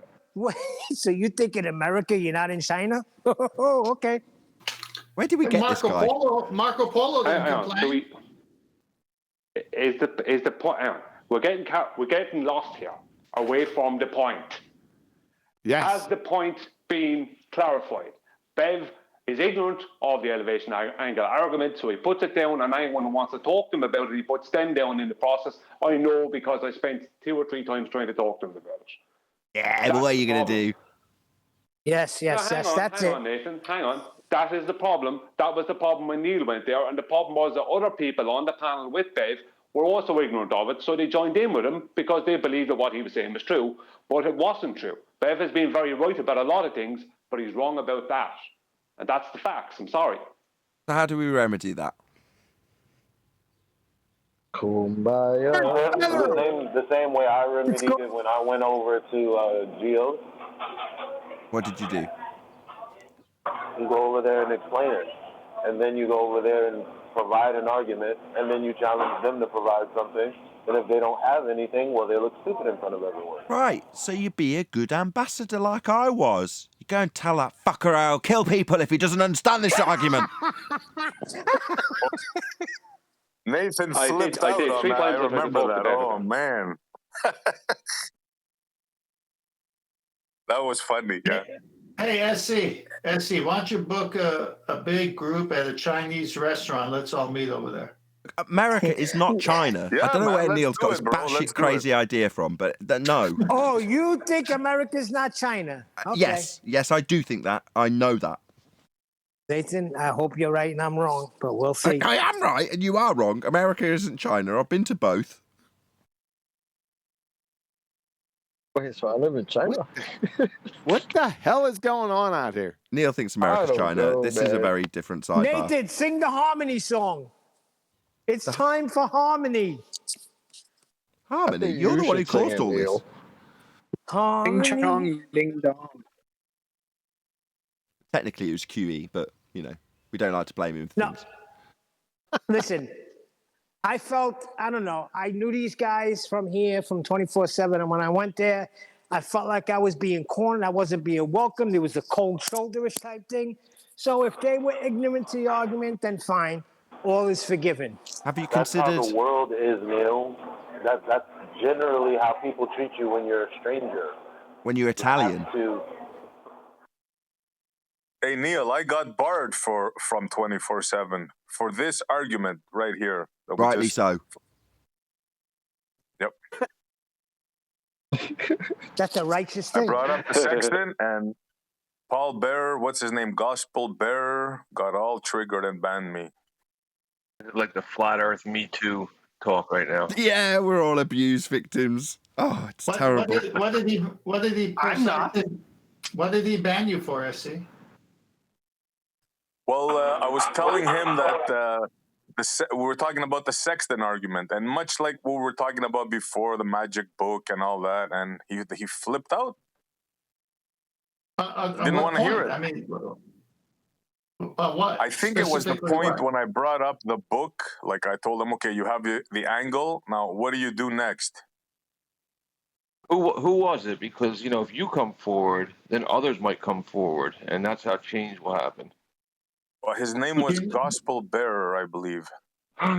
Elijah was there too as well, but I'm not sure he caught the beginning part of that conversation. Gospel Bearer is a very logically sound person. Well, he just made the list. Well, is there a show, Eli, that I can listen to see exactly what Gospel Bearer's disagreement was? Unfortunately, well, I mean, it's somewhere amongst thousands and thousands of hours. Hold on. It sounds like he was disagreeing with SE Montreal about how he said, well, here's your angle, what next? Elijah is a great moderator over there, too. Guys, I guess we've all been sextantly abused. Beautiful. I don't know what your angle is, but I'm not going to fall for it. Funny enough, we started this whole show talking about how the heliocentric model are the ones that feel like they're abused, and we need to stand up to their religion. Funny that, huh? Wait, but Tent is still trying to figure out what the problem was. What was the actual argument? Where was the disagreement, and what led to you getting banned? That you can't just use the angle. That our argument is that elevation angle measurement proves the Earth is flat. Their argument in rebuttal would be to say that you can't do anything with an angle. You need more, i.e. you need a book that's a globe book, according to the rebuttal they get from their opponents. That's the almanac. Yeah. Okay, Yes, so sir. did he argue with you, SC, do you think, because I wasn't there, that you were referencing the almanac as a globe book as the ballers do? Was that the argument?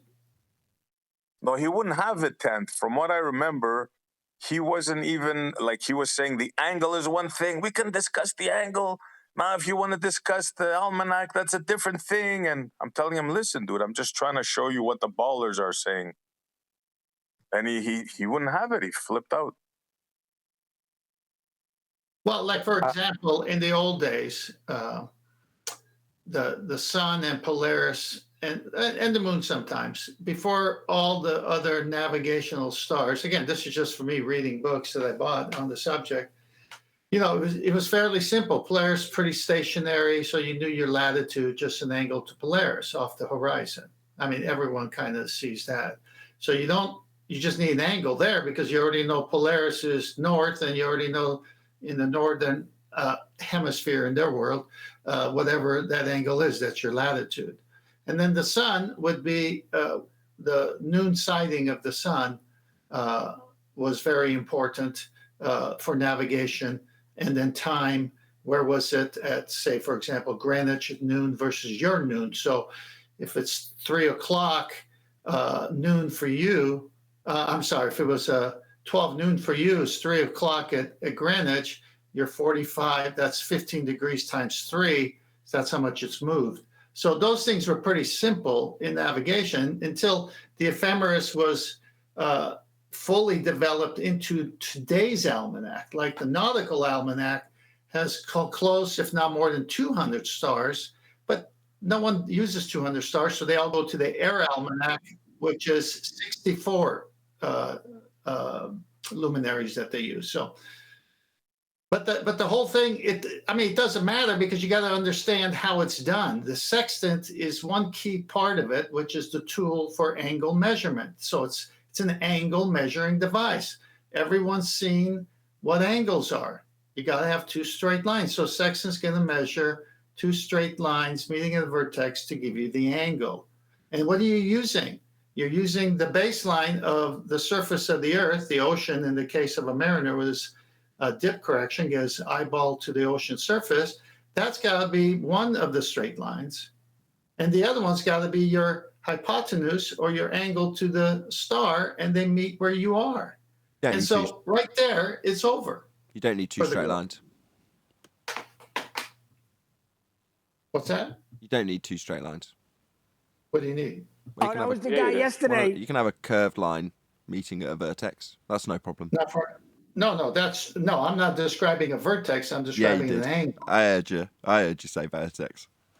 No, I didn't. Yeah, but he's talking about the vertex of a right angle triangle. Of a right angle triangle, not a vertex. That's what I'm saying. And I'm saying a vertex doesn't have to have straight lines. I'm not saying a vertex does. Vertex. I'm not saying a vertex does. I'm saying on the right angle triangle, they meet at a vertex. Right, and that vertex doesn't have to have straight lines. For an angle, it does. For a right angle triangle, it does. It has to have within a right angle triangle. If you're going to do an elevation angle measurement, then the vertex has to have two straight lines. You can't do an elevation angle measurement with a vertex that has curved lines. You can have a straight line running into a curved line, and where they meet, that could be a vertex, but that's not an angle measurement. Perfect. Got there in the end. We had a guy come on and try that the other day. Do you remember? I trimmed that out. I'll release that at the weekend. Yeah, I was going to bring up what won't work. Yeah, then he cursed us out and left. Yeah, but that was the same day SC Montreal was last on.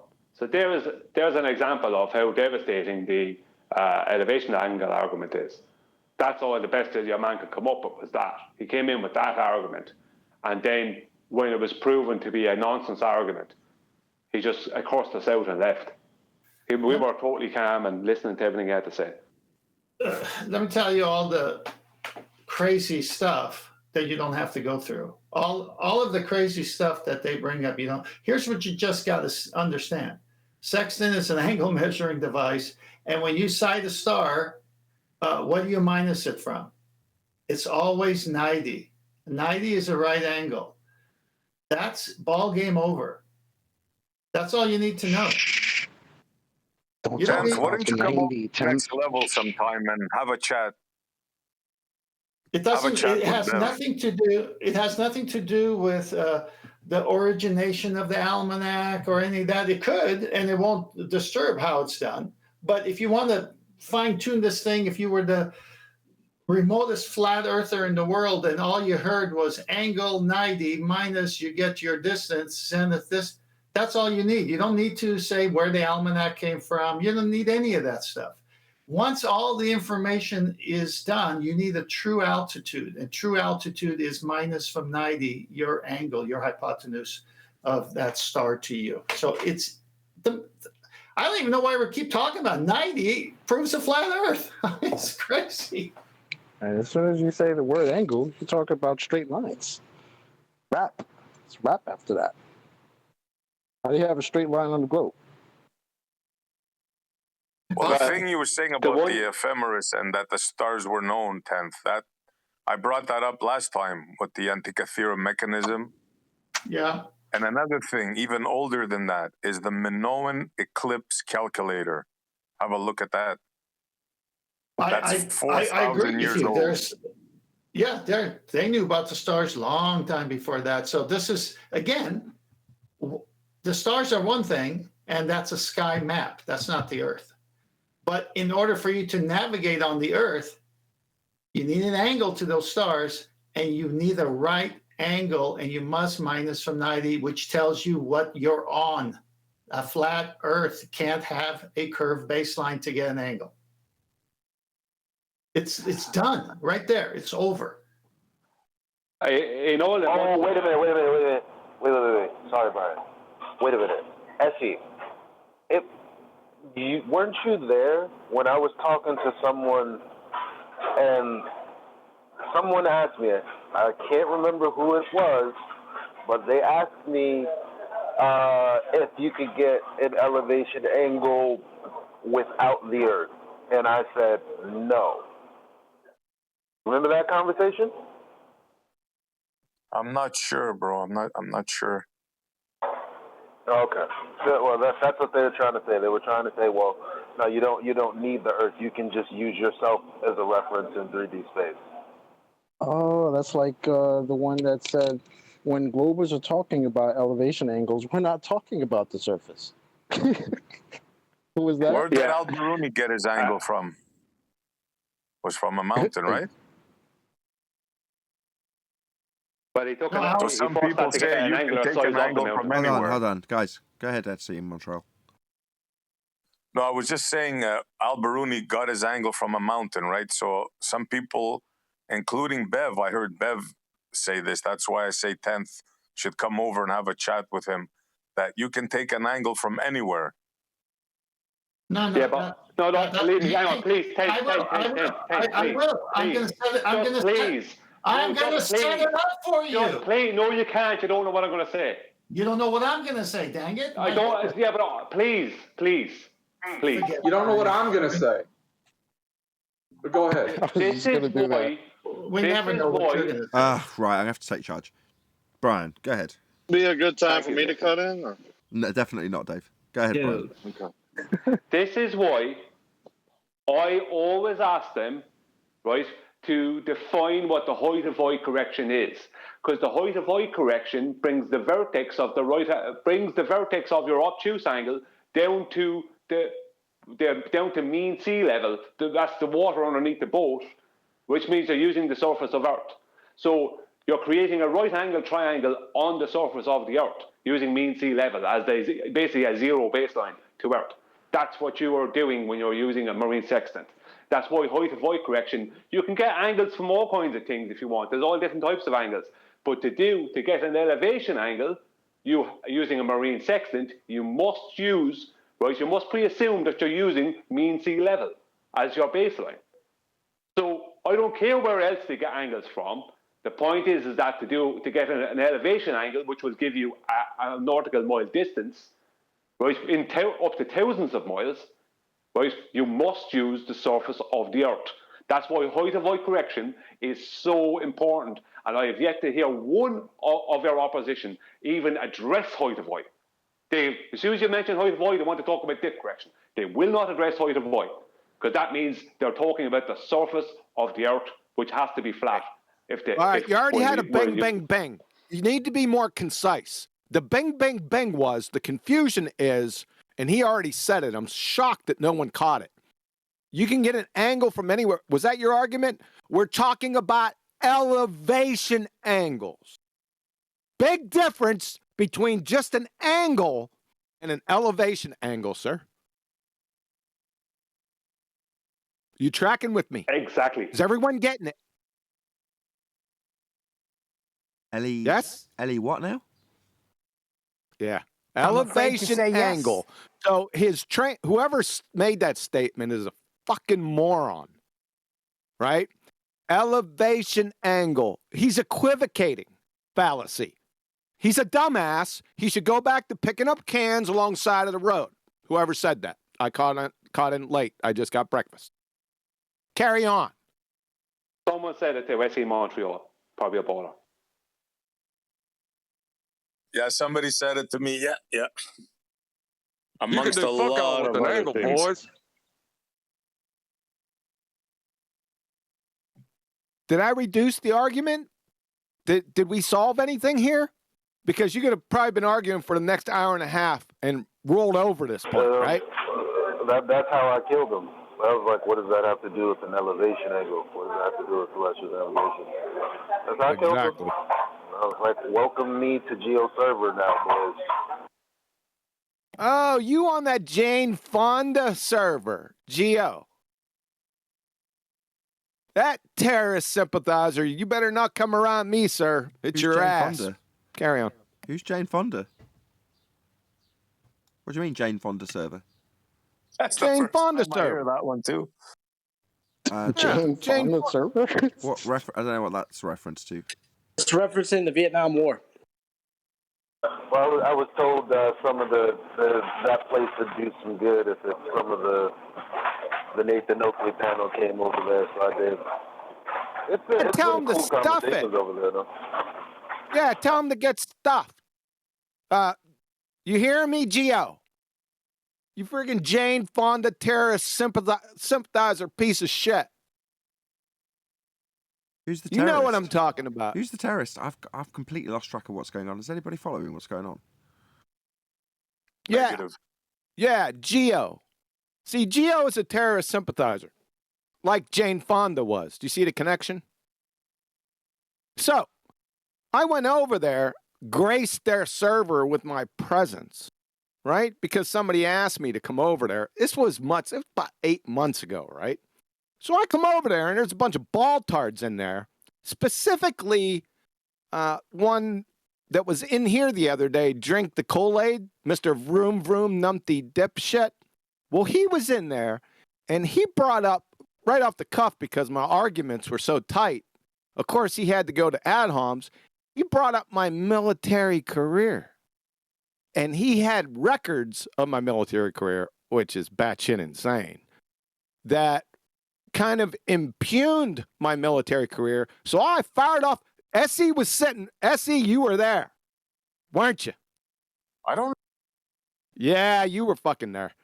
But anyway, I fired off on this idiot. Geo comes by, the owner of the server, and mutes me and puts me in some kind of fucking 1-day timeout for tearing this guy a new asshole because he brought up my military career. But let him talk, the baltard, about my military career.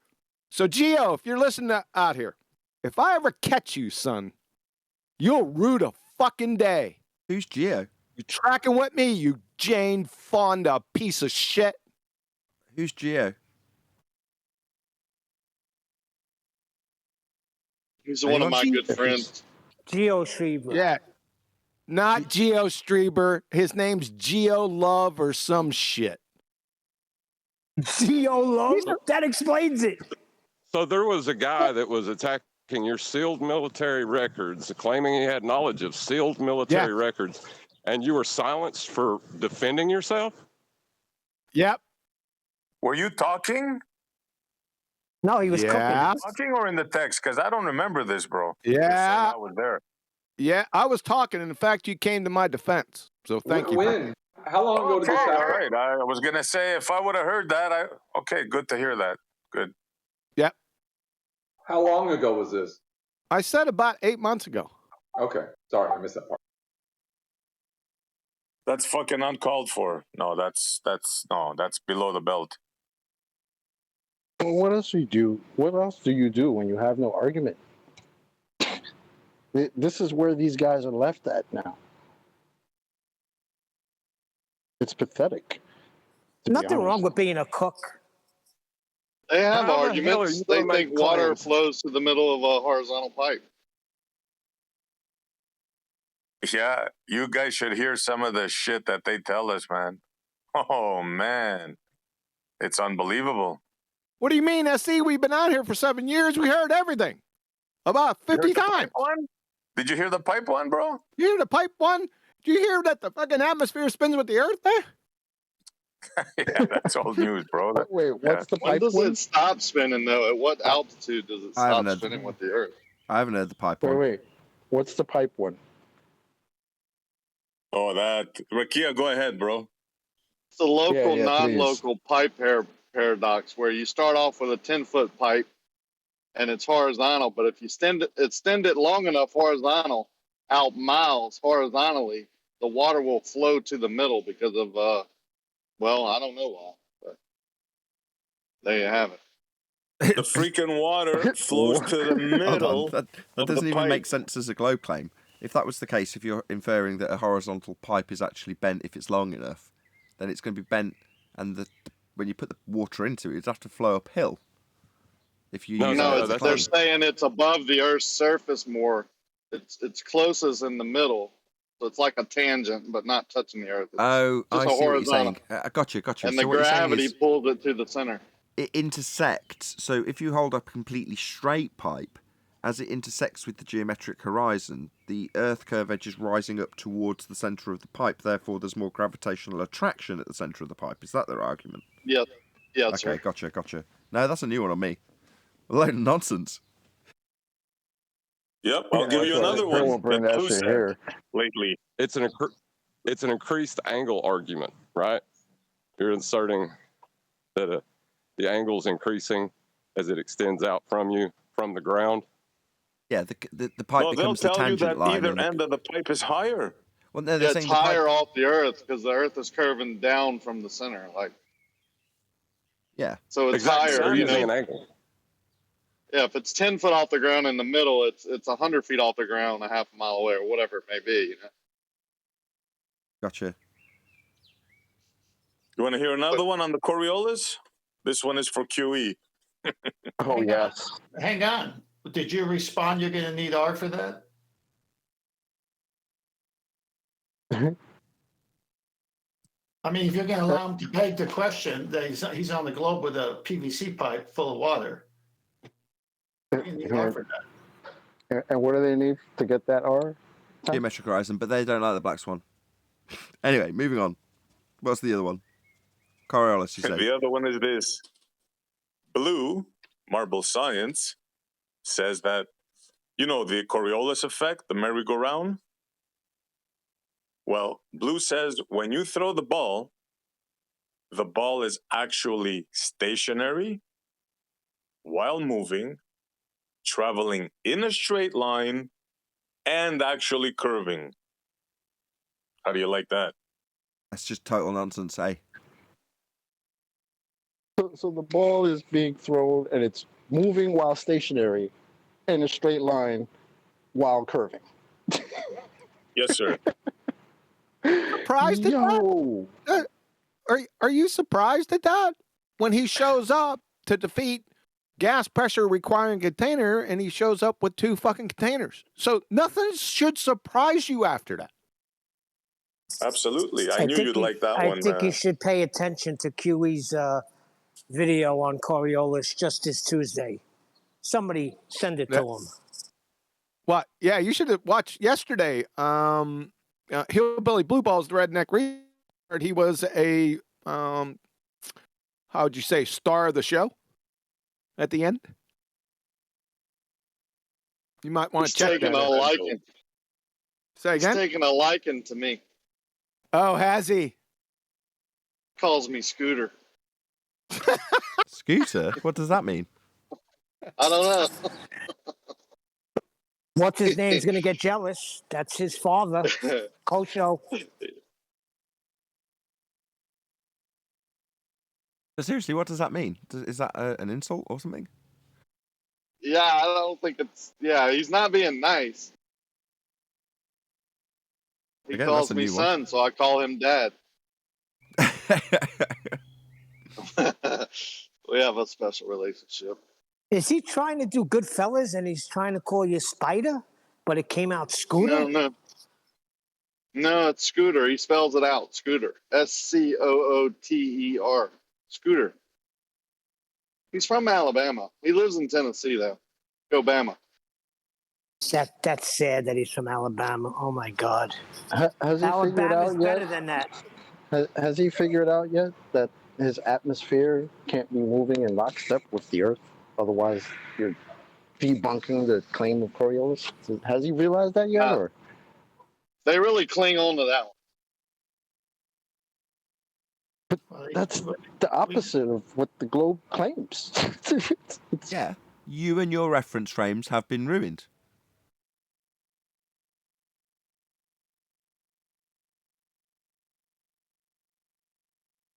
Wait till next week. I got Mr. Gumby football field.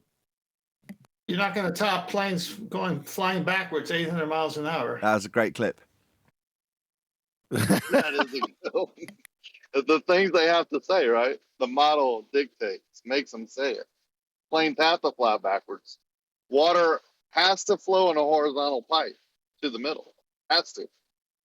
When they say things, that you said this on your show last night, that in the moment when they say it, that they're logically led to it if they're not completely stupid. Now that might sound counterintuitive because they're saying something really stupid, but you've got to have a certain degree of logical acumen to lead them to the point where their logic dictates that from the inertial reference frame the plane takes off and goes backwards. Well, once you do that and they admit it with their own words and their own logic, 30 seconds to 2 minutes later they will deny that they've said it. No, you didn't know. That's not what I actually meant. No, you're misinterpreting what. That's the kind of thing you'll get. You didn't understand. Yeah, you didn't understand how I was phrasing it. No, that's not what I actually meant. You're making it sound silly now that I've said that the plane's flying backwards. But if you've got it on tape, as QE did, and this is why I'm bringing this up, at the end, you was in the chat pointing out that at the end of the clip, you've got somebody asking if you were recording, which I just thought was priceless. Yep. You're recording this in 2 weeks? Yeah. Yeah. That was Paul. It was Paul. We call it spitting the bit when they say you don't understand. That's right. They spit the bit. Spitting the bit. That's copyrighted, by the way. Their gums are hurt. the greatest them part so of that hard clip, to the left, is... they have to spit the bit. That's copyrighted, man. You can't use that shit. But if you caught them after the fact and pointed out to them, yeah, you claim the plane takes off and goes backwards, they'd be all for telling you how, no, you don't understand, blah, blah, blah. But once you've got them on tape, you can say, no, this is where their logic takes them when they deny the very effect that the Earth's claiming, which is Coriolis effect, in favour of an inertial reference frame in singularity with Earth moving with the air and the plane moving with it when it takes off. So from the inertial reference frame, that's not attached to the ground. If you were in QE's example, I think he had you in a balloon, which doesn't quite make sense, but it does enough for it to make the point clear, which is to say, if you're watching it from a balloon and that balloon happens to also be non-inertial or inertial, I wasn't quite clear on that bit, that's why it doesn't make sense. But either way, you're saying the plane takes off and goes backwards. Yep, that's what happens from the inertial reference frame with this logic. Just batshit insane. Does someone have the clip handy? Can we hear it? It's at the beginning of QE's open stream, or whatever he calls it, open discussion yesterday. It's right at the beginning. It's the opener. As soon as the show starts, it's that clip. The thing is, he couldn't go back and deny afterwards because, number one, obviously it's being recorded. But the thing is, the funny part of that is that QE, even before the guy said it, was leading him there, and he knew that he was leading him there because he told him, bro, I got you by the balls. And he said it anyway. So it's like, what? You can't go back afterwards and be like, oh, I mean, he paused, he struggled a little bit, and then he said, yeah, the plane flies backwards. It's outrageous, isn't it? Because QE declares it where I try and either play dumb or leave it to be subtle when I'm leading him in that way. Whereas flat out, you'll just tell him, yeah, I'm going to take you somewhere here that you're not going to like.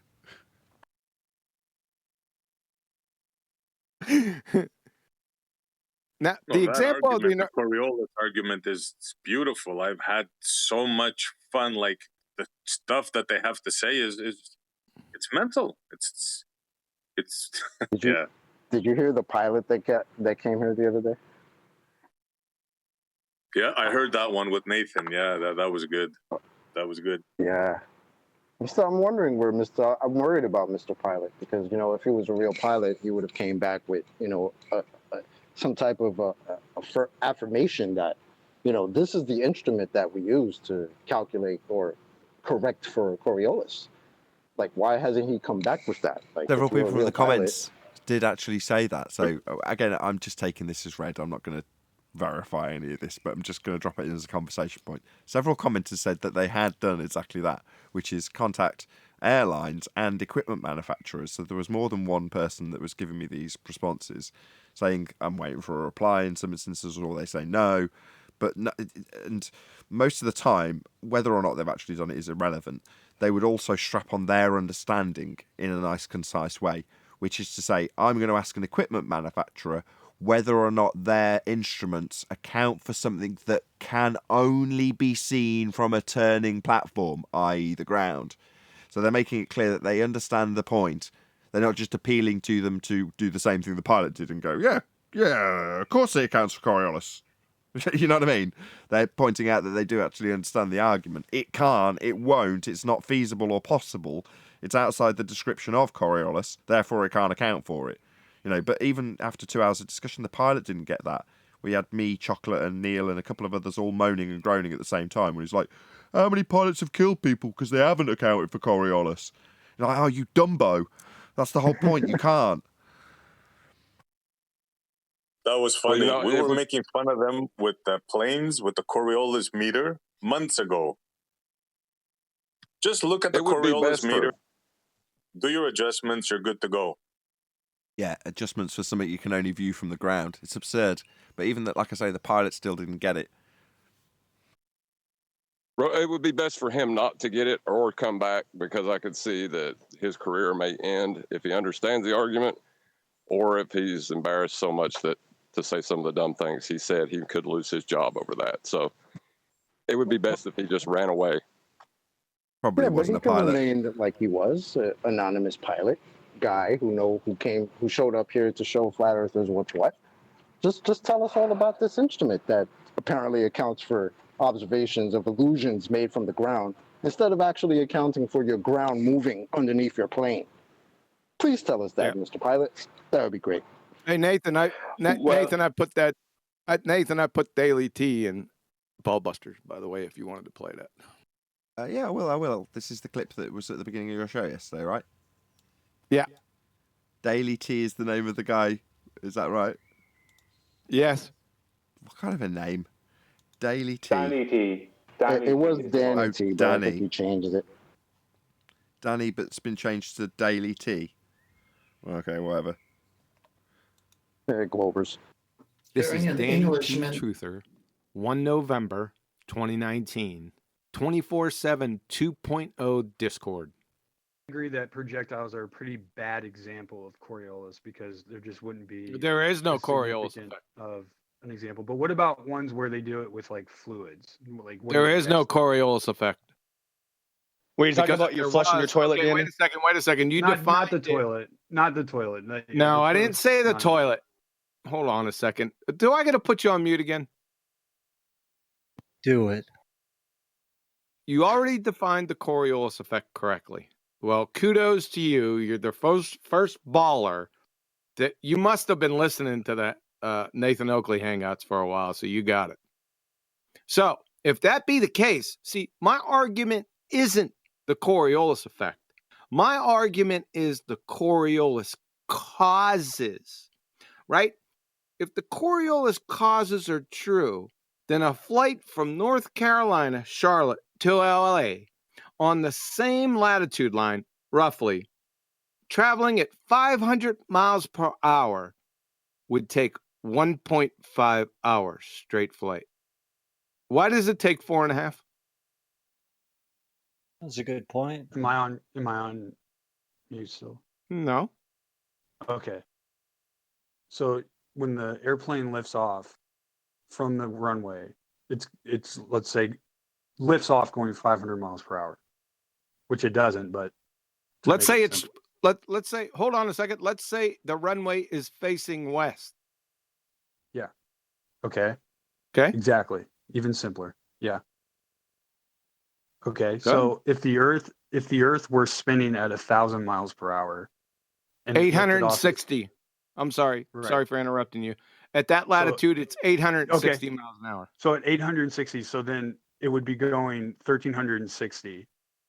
No, wouldn't. In a reference frame with respect to the Earth, in a reference frame that was outside of Earth. Wait a second. The plane. Hold on a second. Takeoff speed is about 175 miles an hour. So the Earth is spinning from west to east at 860 miles an hour. Right. Right. Are you saying the plane is going backwards? Well, not on Earth. No. When it takes off? If it was conserving momentum, right? Right. Yeah. If it was conserving I got momentum. you by the balls. No. You're right. You're actually right. If you're conserving momentum and you were at a stationary point in space, which nobody is at, then yeah, you would see the airplane and the Earth passing you by, and the airplane's actually going. Yeah. Go ahead, say it. That would be correct. Say it. Well, it's no different. Okay.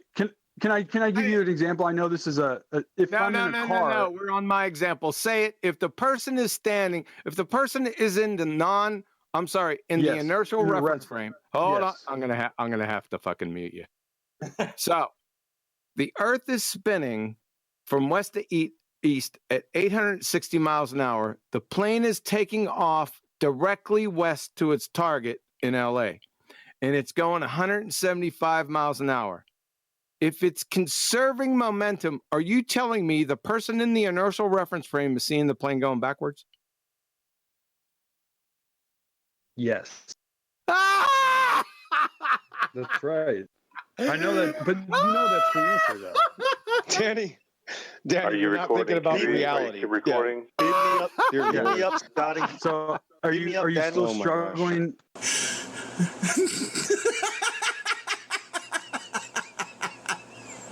And with that, I'm going to say a huge, massive, enormous thank you to both Discord and G+ panels for making today's after show possible. And of course, a massive thank you to all of you in either Nathan Oakley 1980 or Nathan Oakley premiering streams, hopefully smashing the super chat, liking, commenting, sharing, subscribing, joining as a member, and all that good stuff. I've been Nathan Oakley, and I will see you all in the next video.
What a lovely day!